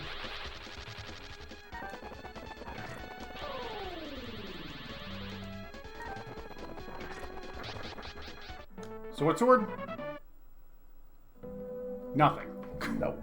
Not even anything. Not even an X-Tree.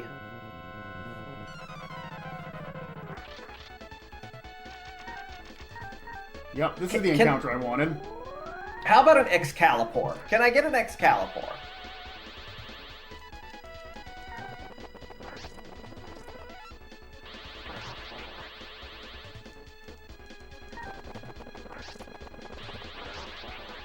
%50 natural dodge rate. Yep. Coin flip, coin flip, coin flip.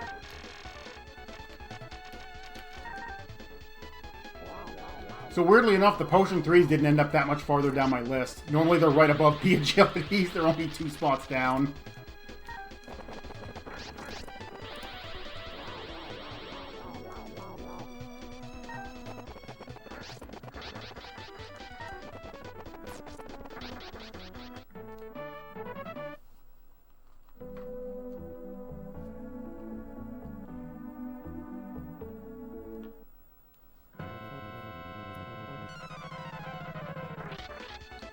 Hey!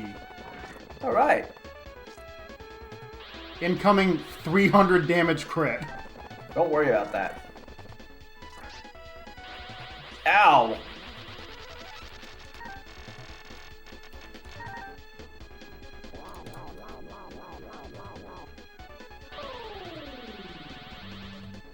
Uh-oh. Uh-oh.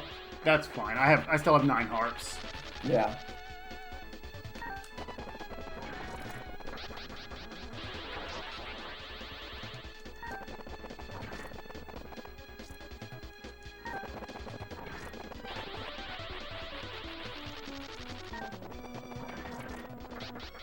Nice. Sword. Anim and Anim, crit. crit. Thanks. We at least At got least we're a getting- drop. Yeah, I was gonna say, at least getting something.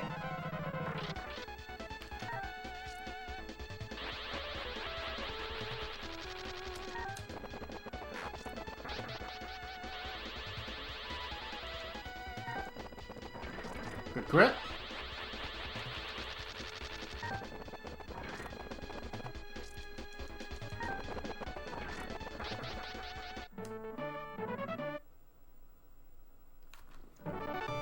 There's 24. 24. Average, and a sight. Sight.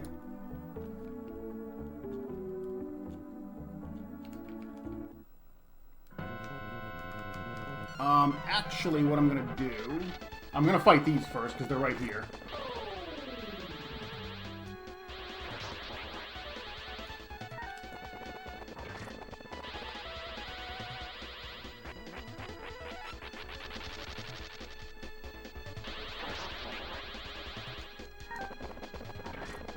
Oh, okay. So, the sword is a 1 in 8 drop, and the saber, crin sword, anim sword, sight, and trank sword are all 1 in 16. Huh. So the sword is the common. It is indeed the common. Sword. We did it! Thank God. Alright, add that 23 power.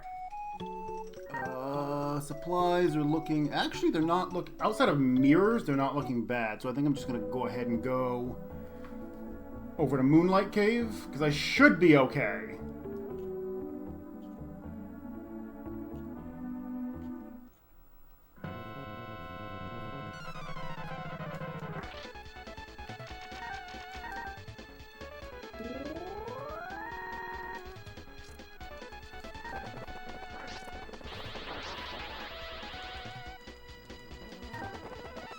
Why did I start with Lux if I'm just going to play the demon? You'll find out very shortly. Yep. There's a reason why we set it up like that. Part of it's because Lux has a 40% chance to recruit Wilmy, whereas Wilmy only has a 20% chance to recruit Lux. So that's part of it. But there's a much bigger reason that you're going to see probably in about 20-ish minutes.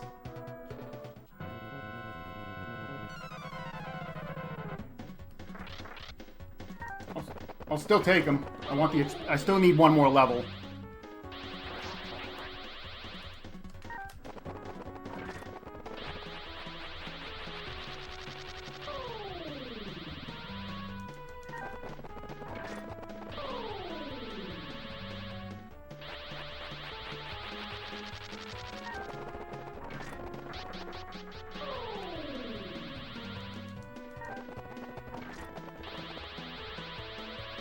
Nice. I appreciate the fact that these only have about a 20% chance to actually physically attack you. Ow. Oh, crap. I didn't realize how low on potion 3s I were.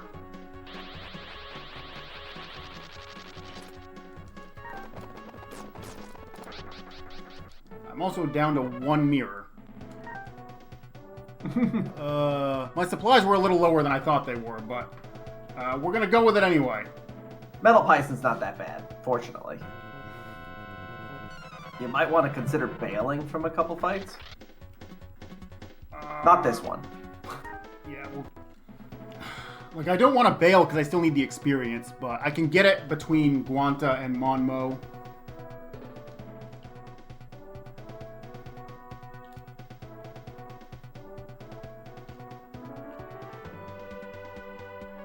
I went up the wrong ladder.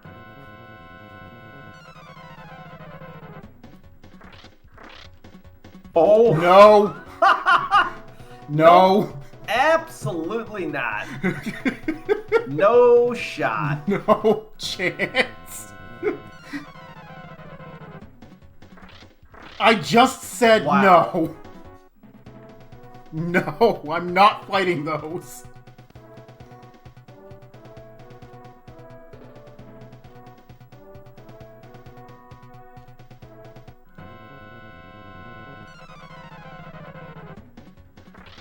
Okay, those will take. Yeah, this is not bad.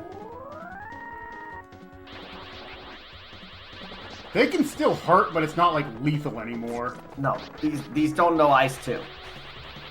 Fortunately.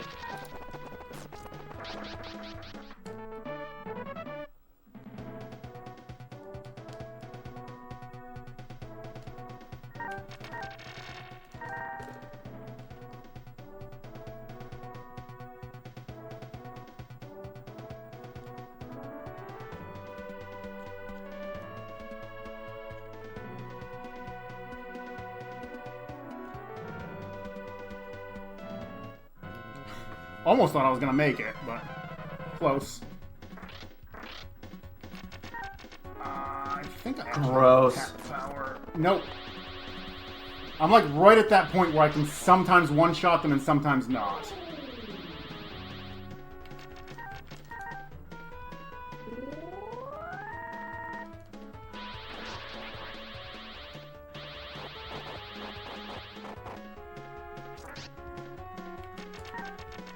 These do basically no damage at this point.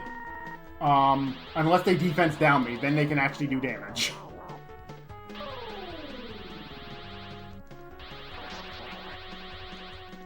We're gonna get into the defense war here. They still don't even do that much. It's only like 40.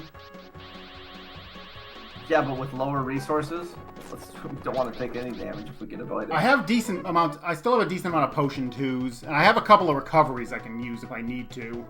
Yeah.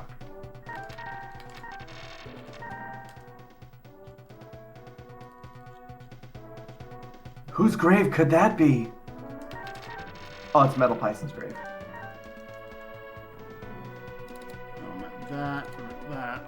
Also, in front of every boss, there's actually a safe tile where you can't get into encounters. Not really sure why that is, but it is.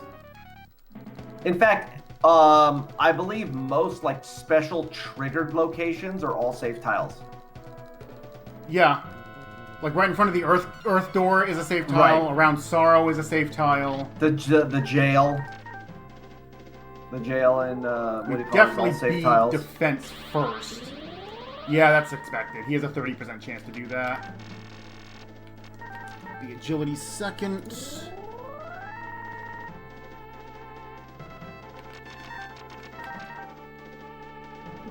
Lux did his job. Lux, you have done well this day. And you burned a mirror. That was my last mirror. No. He actually does hit hard. Yep.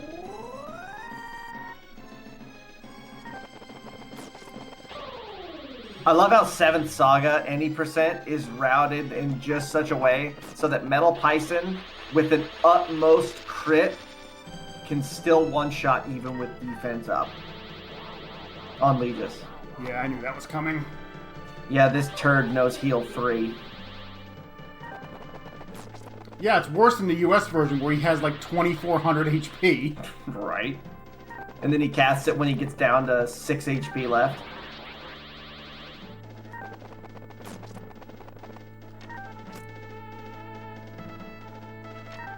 Yeah, I knew that was coming.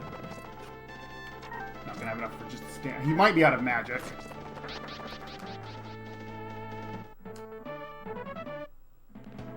Yeah, that fight can be a little sketch depending on the situation, but it's usually not that bad. It's just the fact that he can hit really hard.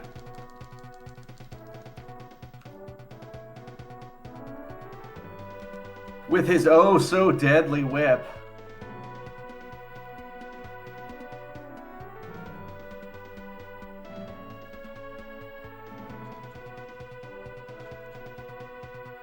Alright, I want to call BS on this walk to the moonlight. What was that? You're not even supposed to be able to get an encounter on this square. No. At least it would have been a good one. It would have if I had mirrors.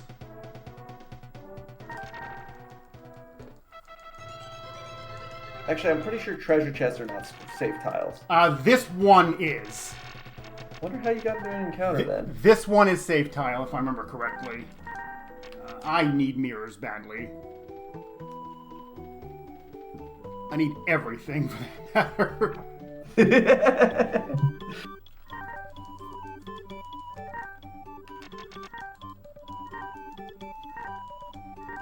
And then need to buy a diamond or two.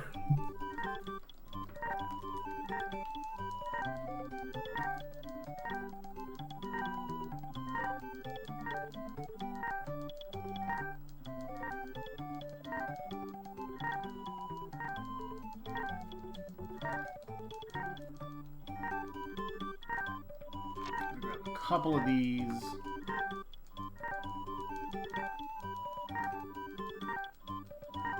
Should be enough.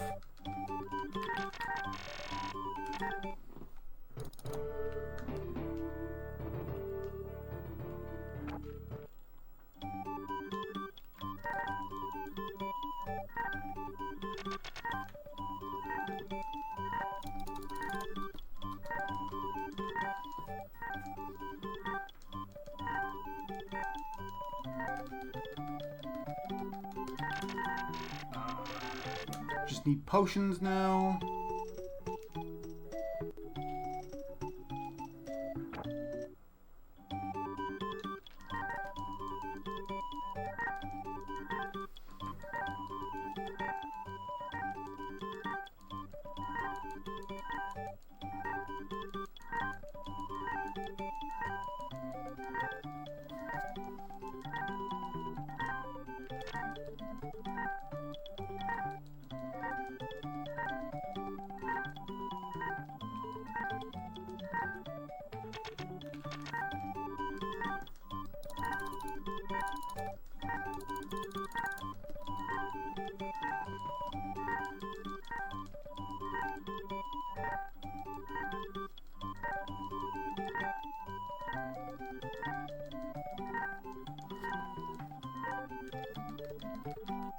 Sure, I actually got the right amount. 9 potion 3s, 8 hearts, 9 B agilities. Here's gonna be at the bottom. Okay, so normally I wouldn't go do this, but it has some neat dialogue, so I'm gonna do it real quick. It wastes about 30 seconds. This is how you restore your magic after picking up the moonlight. You come back and talk to this guy, and he's like, "Oh, you actually do mean it. Alright, I'll remove the curse. Hocus pocus, light of day, take this silly curse away." Powerful magic words in the hands of the right person. DD's not that person. But that's not the dialogue. Because he's gonna tell us all about Gorcia 5000! True.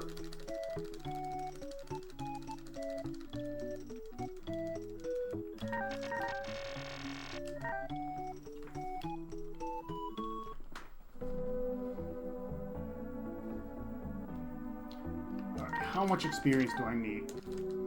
455 experience. I can kill literally anything out here and get it.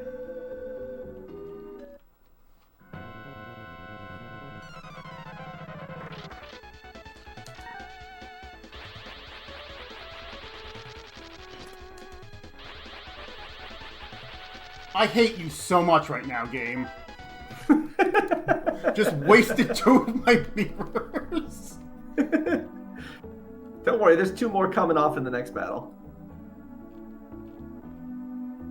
This is the problem with not being able to equip the amulet and having utter garbage for a magic stat. Oh, good.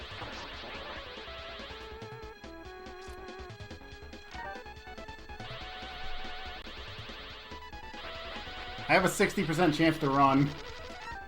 Nope.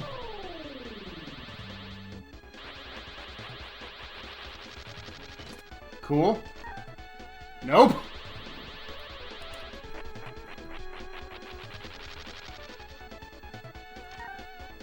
Nope. Okay, now it's guaranteed, but now I'm down 4 mirrors already.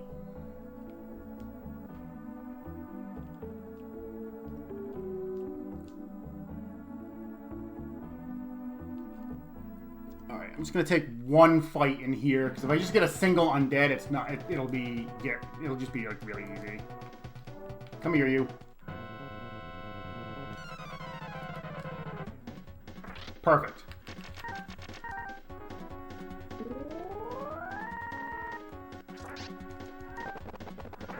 Undeed. Nope, just undead. Oh, this is just undead? Oh, okay. Yeah. The blue one is undeed. Average. Couldn't remember. Average. All They right. have undead, undead, and undeed. Yep. I don't need any more experience. Wilmy is more than high enough level. I'm surprised I ran that quick from that. Those have 140 speed. Alright. Grr. So this is the boss we were talking about. This is Monmo. Yeah. In 7th Saga, this is a wall. In Elnard, this is a large speed bump. Because you still have to find a way to actually damage him. And your options are fire magic or be Wilmy and punch him. Yeah, extreme physical strength. And I have to defend attack in order to overcome his defense. I can't just punch. Nope. You gotta feel that strength welling. I also wanted to make sure I had 149 speed for this, so when I use the B agility, it boosts my dodge rate to 70%. Because he's just going to continue to cast HP and MP Catcher. And MP Catcher is just a wasted turn because I have no MP, but HP Catcher gives him 50 HP back. Nice dodge! Also, nice physical attacks. Normally Momo likes to spam magic, but he's throwing a lot of physical attacks out. Yeah... It's weird. I mean, it's not terrible in the sense that you're getting a bunch of damage in, but it does mean that Momo will run out of mana slower. Yeah, I want him to run out of mana. Badly. Oh good, I didn't burn a mirror for that. No, nobody wants the struggle here. Yep, I want to see him cast MP Catcher. 1, the animation's faster, and 2, I have no MP. It's literally a wasted turn whether it hits or not.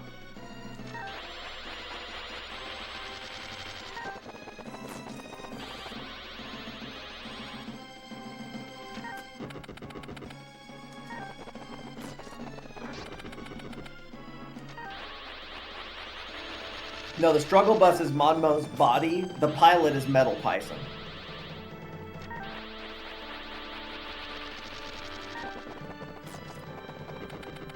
The other thing is the reason why you really want him to run his magic out is he also knows heal too.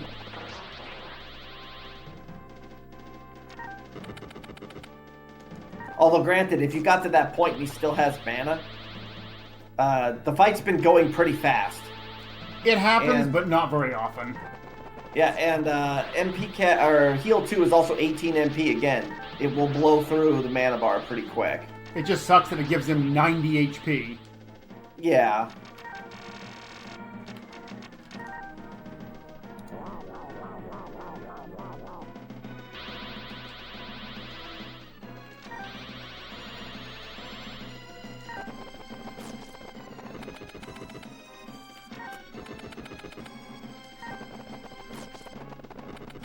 might be out of magic. Yeah, that's 3, 4. Yeah, I think he's out of magic at this point. Pretty sure. You don't get 6 attacks in a row almost ever. So now we're just going to slowly punch our way through his HP. Thankfully, in this version, he only has 450 HP instead of 750. So that's a little bit better. It's a lot of bit better. Because of the insignificant damage that you're doing. Relatively speaking. Yeah. Nice dodge.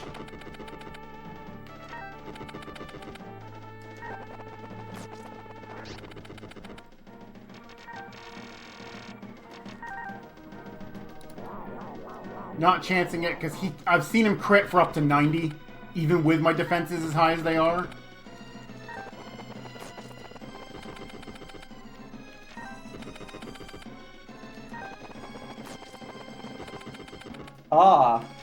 You know, I've been sitting here thinking about this for a few minutes, and it just kind of struck me that this is not the category I was thinking it was, which is why I was talking earlier about needing to get to like about level 32, because I used to run 80% no tune-up. Right. And that's why I was thinking about that, and then I was like, wait a minute. Oh. Yeah, this isn't no tune-up glitch. Yeah. No tune-up glitch, you bring Wilmy up to a level where he just punches Monmo like 4 times and he dies. Yeah, you get to, I think it's 32. 31 or 32. I think it's 30, and then you might be 31 by the time you hit the fight. But it doesn't matter. You do so much damage that Monmo just doesn't even stand a chance. Right. And you punch Monmo for like 200 or something, I remember. It's a lot. I think it's like 100 or 150. It's like it's really a lot. It's not. It goes quick.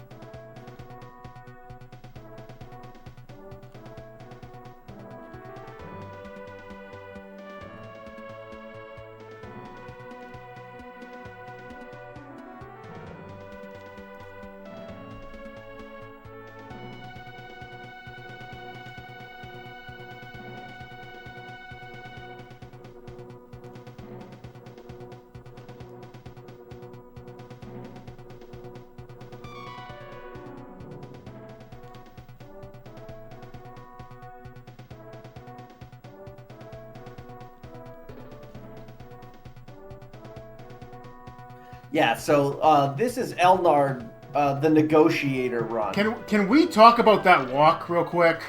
Yeah, let's not. Let's not talk about it before the game decides to do something about it. Let's just not talk about the walk. It was a great walk. We're just not going to mention it any further. You know what? The game is giving back after the end brains from earlier.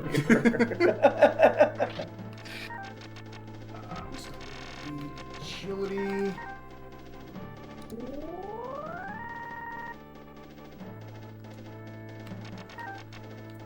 Lightroom. Alright, so what we don't want to see are Ice 2s on Wilmy. That's what we don't want to see.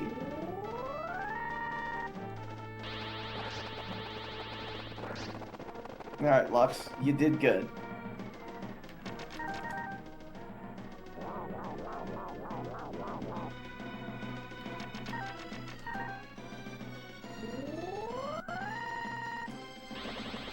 Good dodge.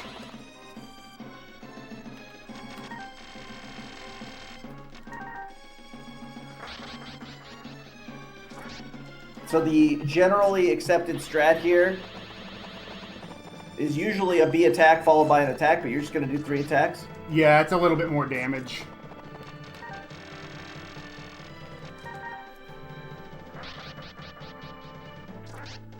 I'm going to heal that.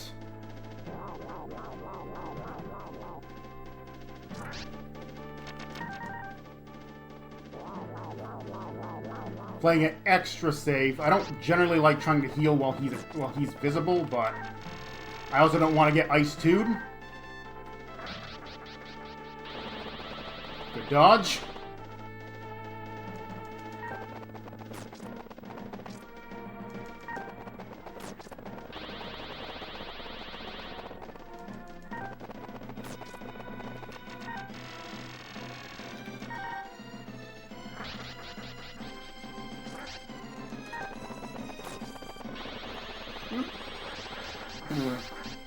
Alright, well, that wasn't terrible.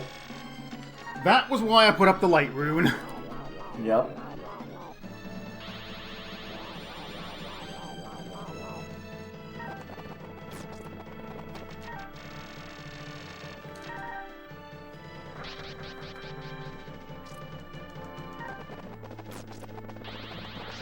That's fine. Still got MP left. That's concerning.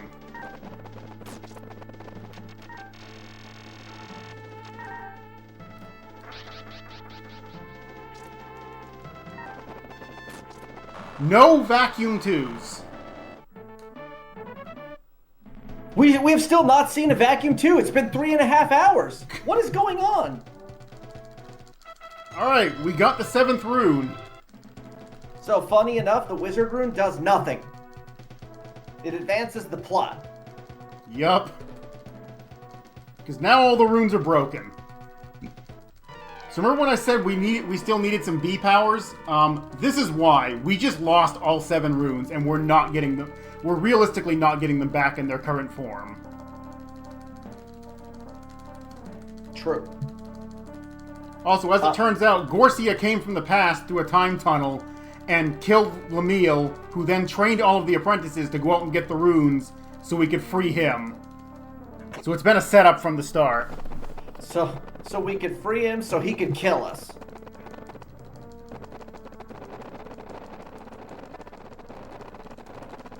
Now, why the hell he sends you 5,000 years back into the past and doesn't just kill you outright, I'll never know. Yeah, it's probably better to not question that.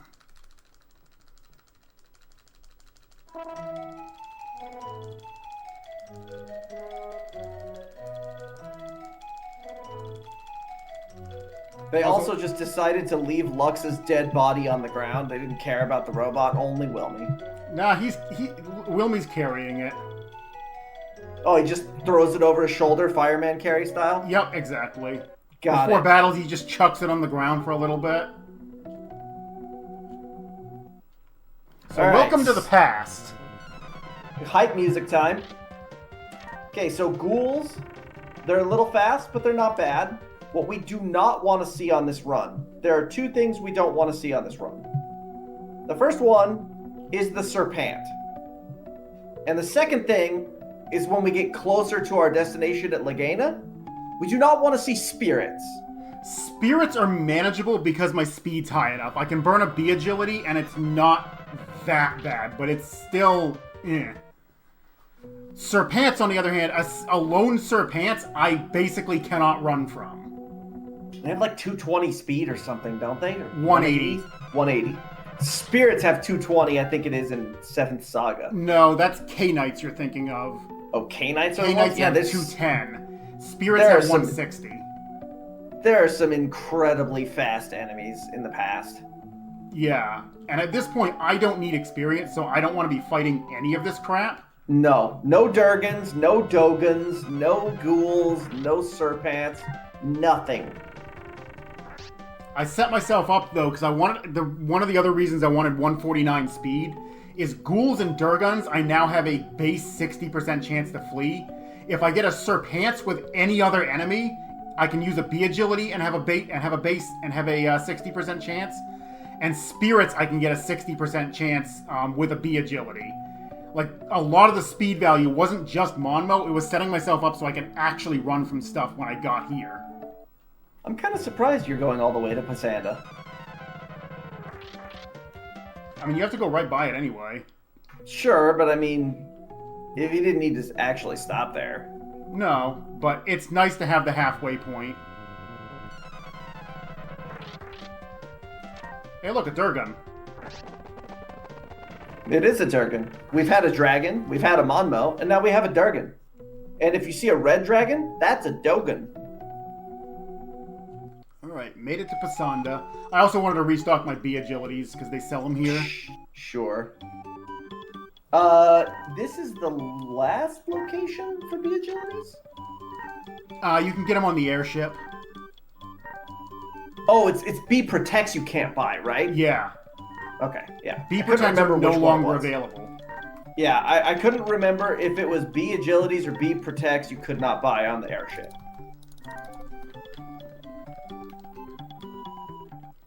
So if everything goes according to plan, that should be my last shopping trip.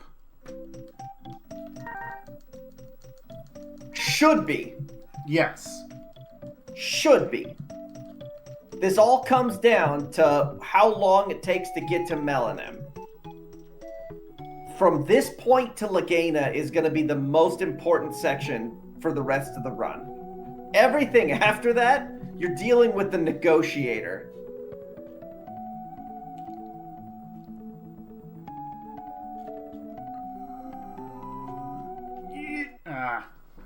Dang, you didn't even touch either one of them. That was the best part. Okay, this is fine. Stupid Durgan. The plan is very simple. We don't run into any Serpents by themselves, and we make it to Lagana.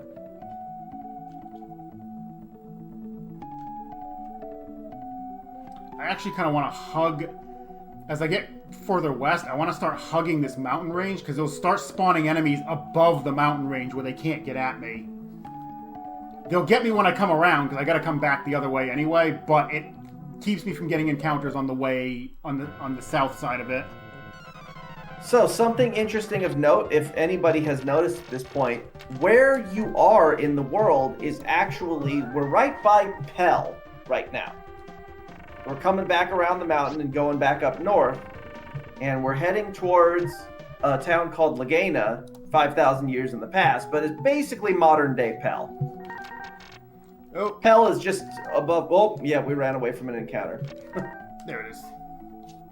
That's what we were talking about at the beginning when we said that when you run away on the world map where the music has changed, you get this really weird, glitchy Japanese text for some reason. But we made it to Lagana, which is the important part. And now everything is fine with the text, by the way. Yeah, as soon as you use an item, it fixes it. If you get into another fight, it fixes it. If you walk into a town, it fixes it. Like, almost anything will fix it, except using the map, which I was hoping would fix it. No. It would give the map a use. The map is still useless. Ground material tier. But yeah, like Matt was saying, this is the exact same map from the present. We're just in the past. Like, if you noticed when we were in the present, if I got into a fight like around a town, the town would like disappear. That's because the towns are actually sprites. And they're just placed on the map in their correct locations. That way they could basically have the past map be exactly the same as the present, and just put the towns in different places.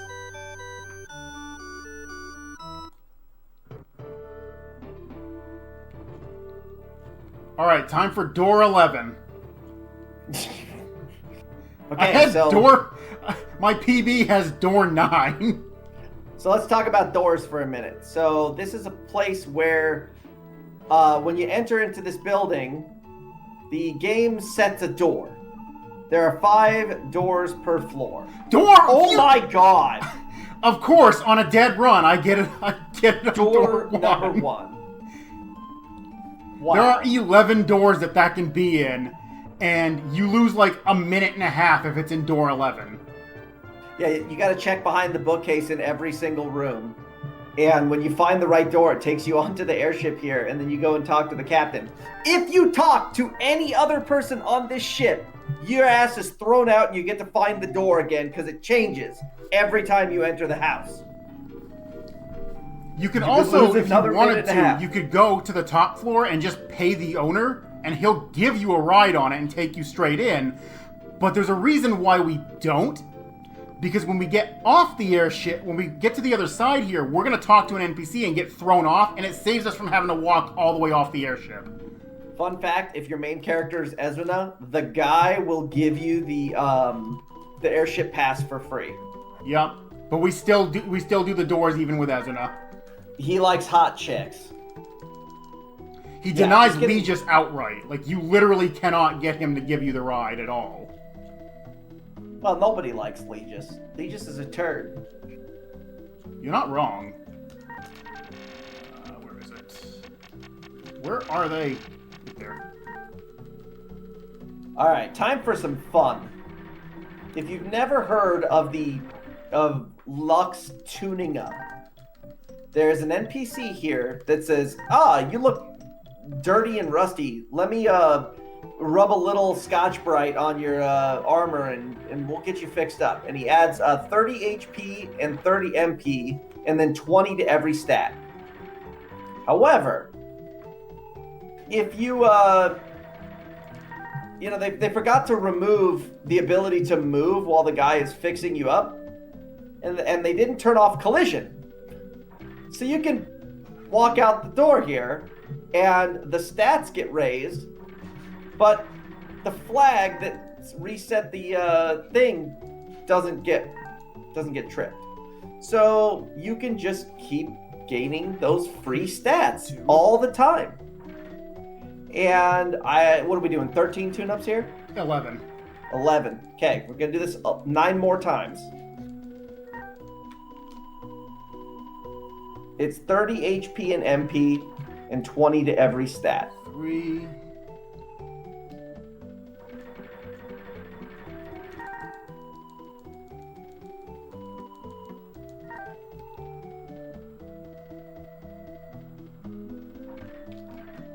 4. I'm gonna let Dee Dee focus because you can screw this up.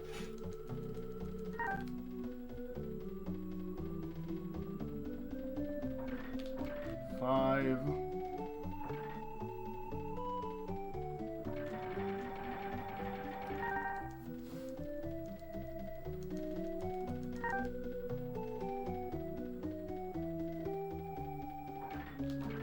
6.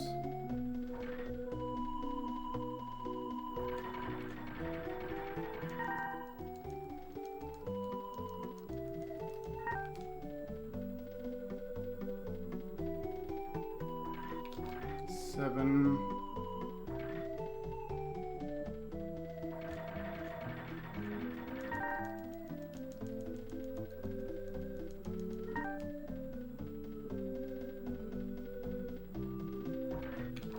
8.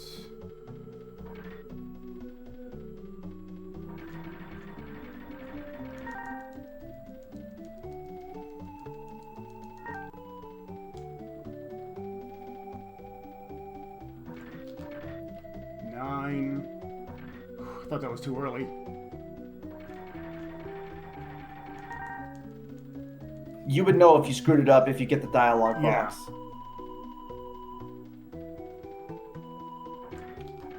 10.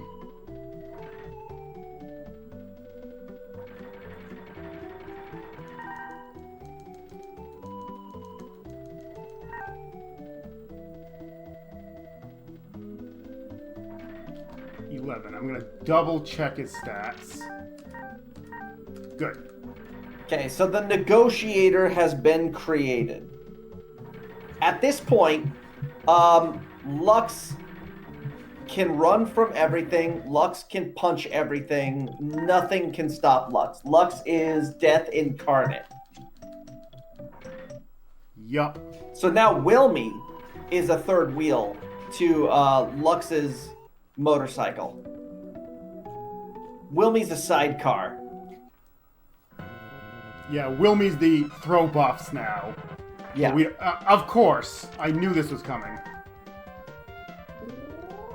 This one is unrunnable. Good crit. This is why Lux has arrived. Yeah, this is why we start with Lux. Because A, Lux has a better chance to recruit Wilmy than Wilmy has to recruit Lux. And B, we need to do this anyway, and Lux has to be your leader in order to get those tune-ups. And it's really difficult to get Lux into the lead if you have Wilmy leading, or if you have Wilmy as your main. Right, because you have to find a way to kill off Wilmy and have Lux survive here in the past, and the only way I know of is basically you have to get Wilmy poisoned in the present and drag it with you to the past. Yeah. Which is not easy to do because the last enemies there are no enemies in the past that can poison you, and the last enemy in the present that can do so is the P-Moons in Monmo's cave. Or the cocoons outside. We don't talk about them. They definitely poisoned you plenty today.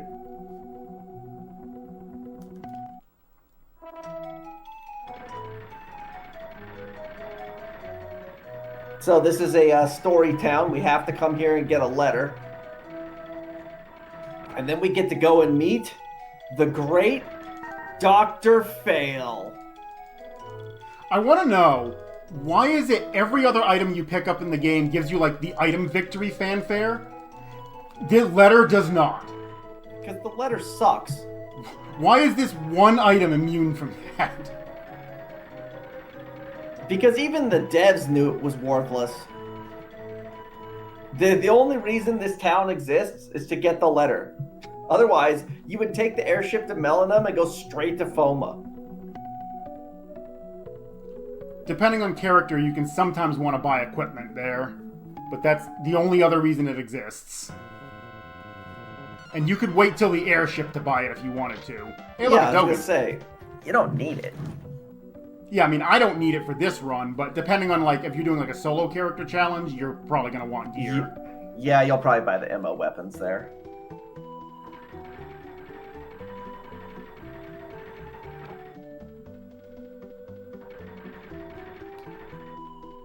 Down, down, down we go. Where do we stop?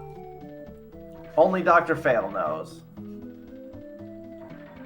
We're just getting in our quota of robot ASMR. All right, let's see if we can get Tafuro to walk a couple of tiles into the hallway. Don't tempt him. I've seen it. I had one where he was 2 tiles in and would not come out.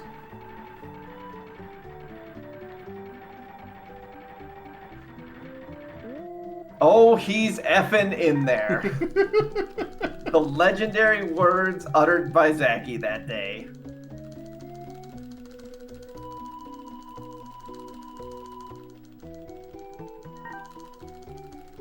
Alright, now we get the slow walk. I don't have any control here. We're just letting it auto walk us behind Tafuro, who walks at half the speed we do.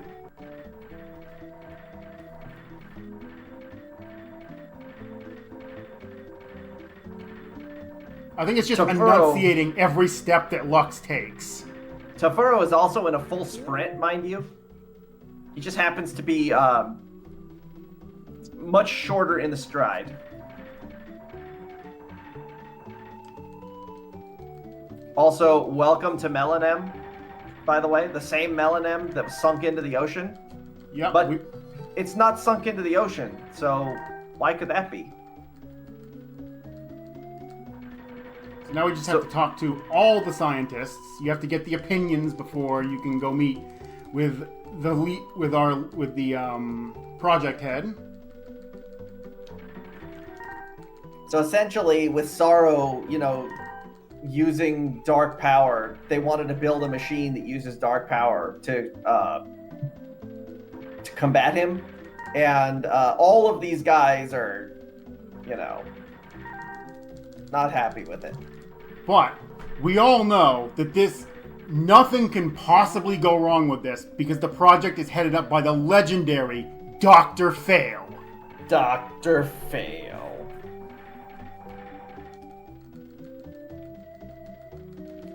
Nothing could possibly go wrong.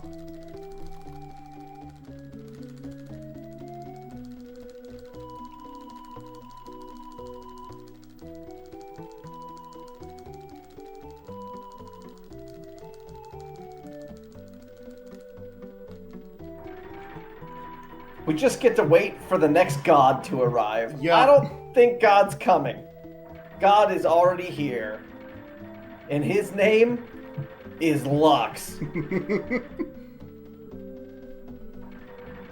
Alright, so now we get to do some pointless walking because to trigger the next story piece, they don't give you any clue as to what you're supposed to do here.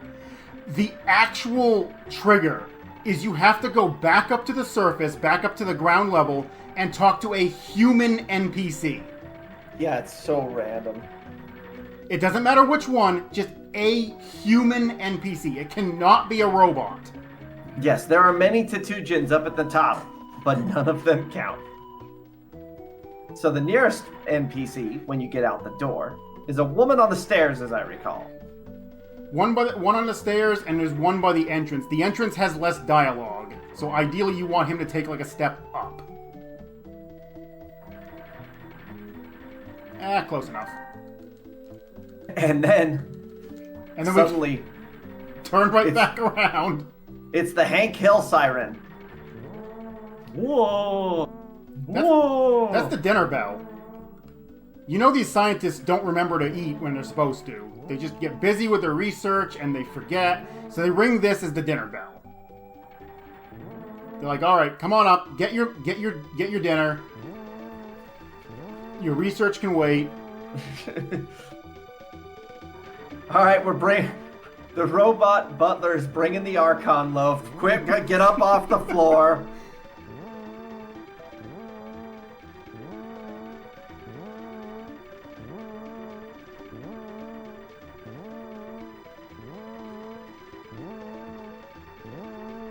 Nope, wasn't in the door. That is sadness. Walk in the door. Oh no! Their terrible robot that was able to tap into the dark world is suddenly going rogue. Who could have seen that coming?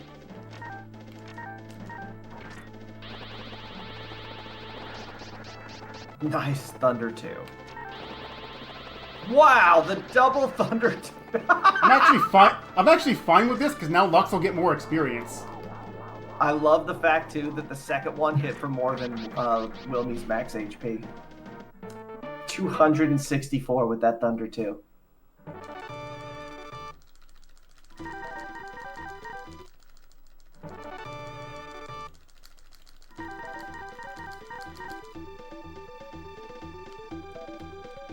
Our level 11 Lux just completely demolished Foma.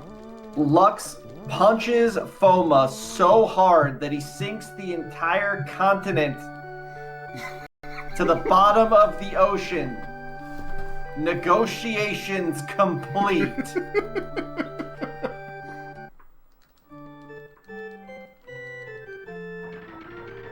Yeah, I'm good on supplies.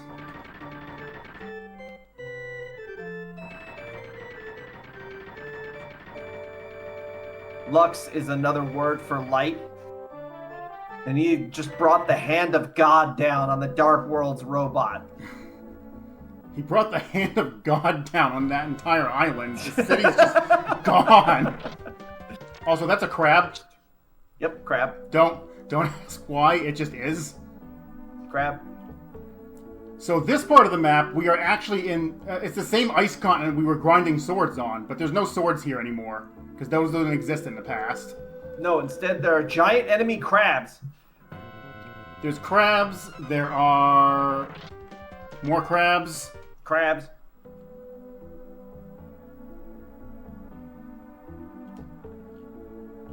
Oh, don't forget, crabs. Also, somehow the town of Guanta is in the same location. Oh, look, it's a Dogan. And you failed to run from a Dogan? 80%. Nice. So anyway, yeah, the town of Guanta has never moved. This is actually called Guanus. And this is the town where Sorrow's apostles are. Not an allusion to any Christian faith you've ever heard of. Normally, I would actually just go straight to the cave instead of coming here, because there's not really a big reason, but I'm just playing it a little bit safe, just in case. Yeah, God forbid. Also, this cave sucks. It's not bad for Lux, because my speed's so high, but for any, like, solo character challenge, this is your wall. These enemies are all fast. You don't ever want to deal with fighting them. They're a pain to run away from. They do a lot of damage. And this is the place where, if you're playing as Camel, you cry. Or if you're playing the US version and you're playing as Camel, you just cry.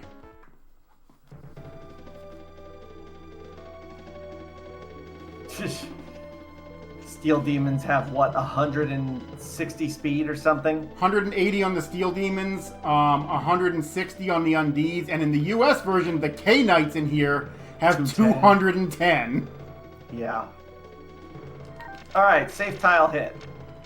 In water, let's get Wilmy back up. Steel Demons come in packs of 3. 3!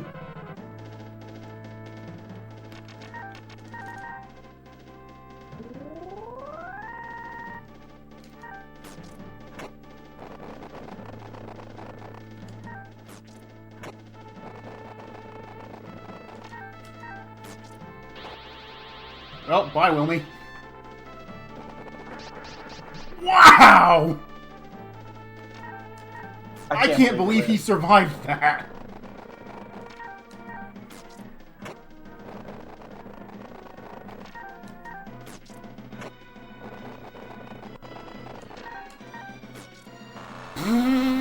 He lived!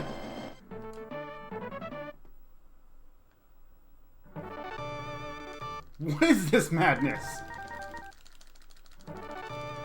Oh, so my magic and speed are now capped. Hey, Wilmy got another level. Because why not?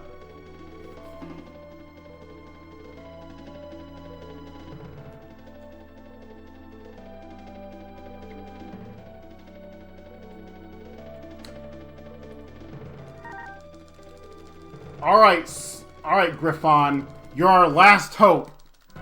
We want Vacuum 2.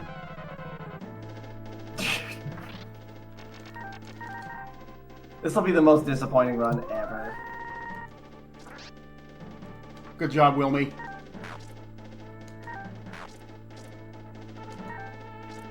Nice dodge.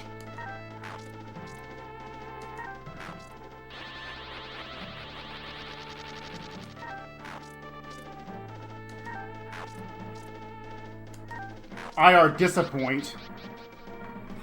It's even happening. Also, Lux is gonna get like 3 levels.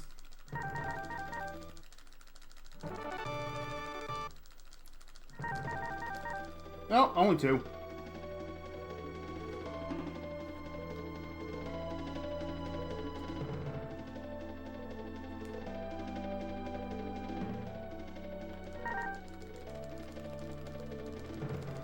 Alright, well, you got it from here. I got, unfortunately, to go.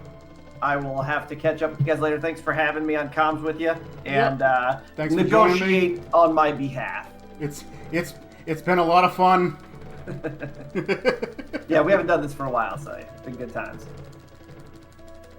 Anyway, catch you later. Yep.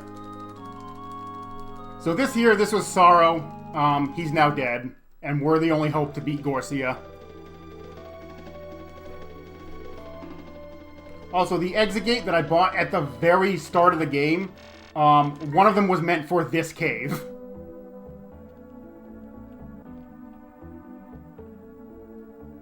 Ah, one step.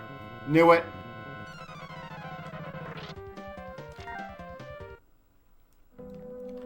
Alright, so now, as Sorrow mentioned, all the runes have been repowered.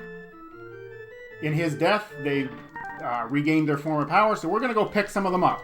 You're supposed to pick up all 7 of them, but Lux is just such a good negotiator that we only need 4. The Wizard Rune is required. You cannot see Gorcia or do anything to him without getting it, without using it first. And then the Light Rune makes him vulnerable. Even though you can see him with the Wizard Rune, he's still completely invulnerable, so you have to do the Light Rune second. And then we're going to pick up the Star Rune, because that drops his defense power by half.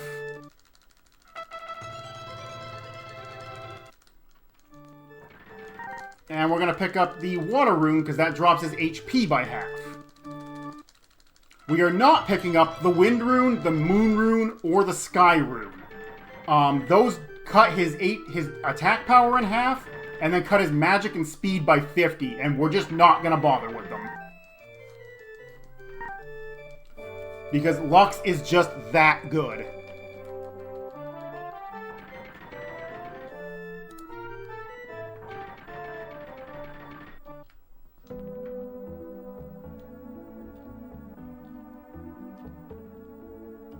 We, however, don't really want to see encounters. Also, that was a Serpent.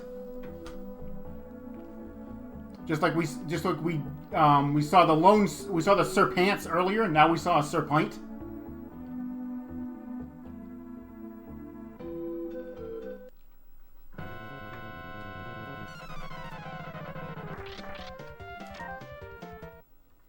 Lux is speed capped. Lux is magic capped. He's got such good stats at this point that basically, I mean, he can still take physical damage just only because of the way guard works. But for the most part, he's basically just invulnerable to normal enemies. Gorcia, however, or Gorcia 5000 as we're going to be calling him, still actually can do some pretty respectable damage. Because Gorcia has the strongest punch in the universe. Behind Lux, of course.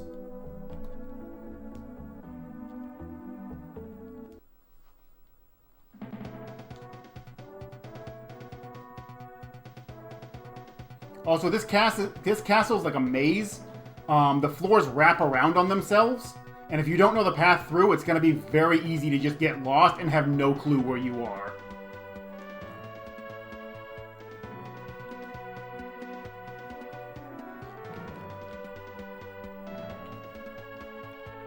I am going to, however, sometimes duck in and out of rooms when I don't need to go into them, just to reset the encounters, just because it's still faster to go in and out of a room than it is to run from an encounter. Yeah, don't want to deal with that guy. That one to my left was homing in on me. I could tell because of the way it was moving.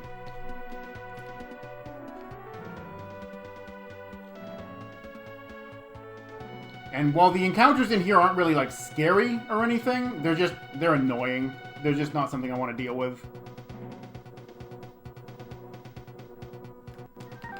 Alright, one last time getting Wilmy back up. And here we go, final boss. This is Gorcia 5000.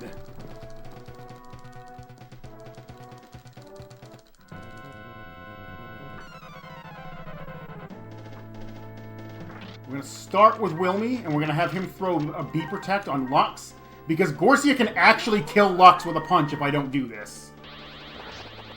Wilmy's dead. Oh! Never mind, he survived. I'll take it. Bee Agility next, so now Lux can actually dodge. Wilmy's going to throw the Wizard Rune. Bye, Wilmy. Light Rune. Star Rune.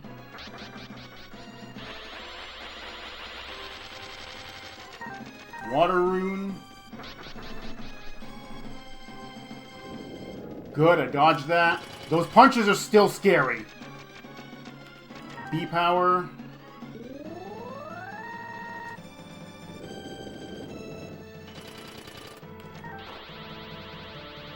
Fine. Lux has such a high magic stat that that's not a big deal.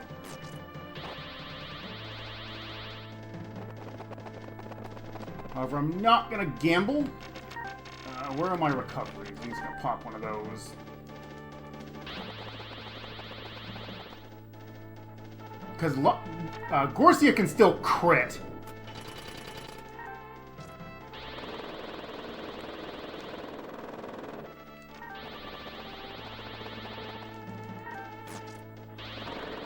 We are definitely healing that.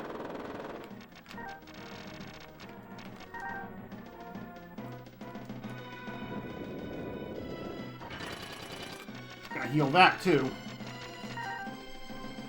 Like, I need one more defend attack. I do not want to chance him getting a crit.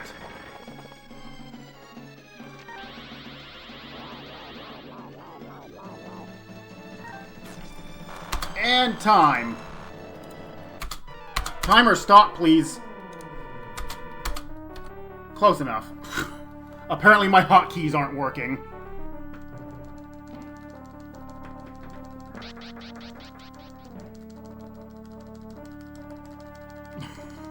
I don't know what happened to my hotkeys, but they're not working.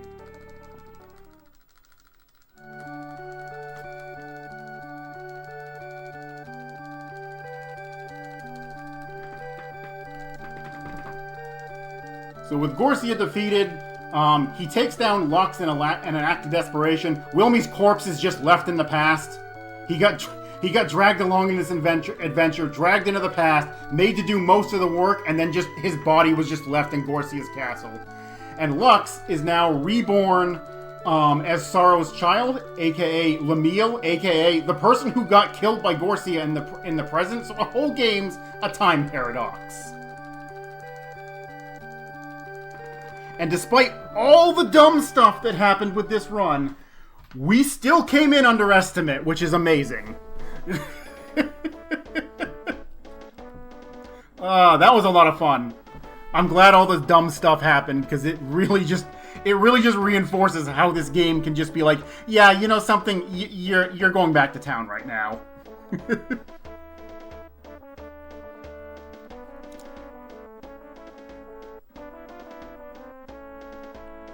How do we break the time loop? We don't. It just starts all over.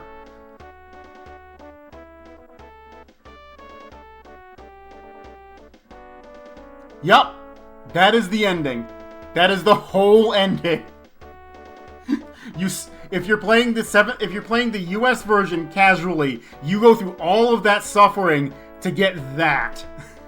There is no New Game Plus. There are no super bosses or anything like that. That is literally everything.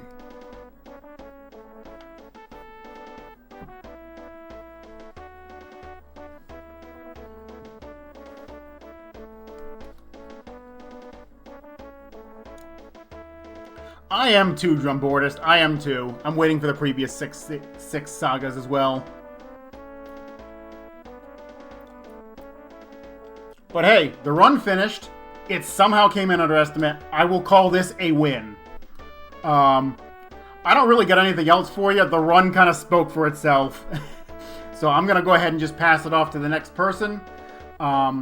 Thank you all for watching, and enjoy the rest of the marathon.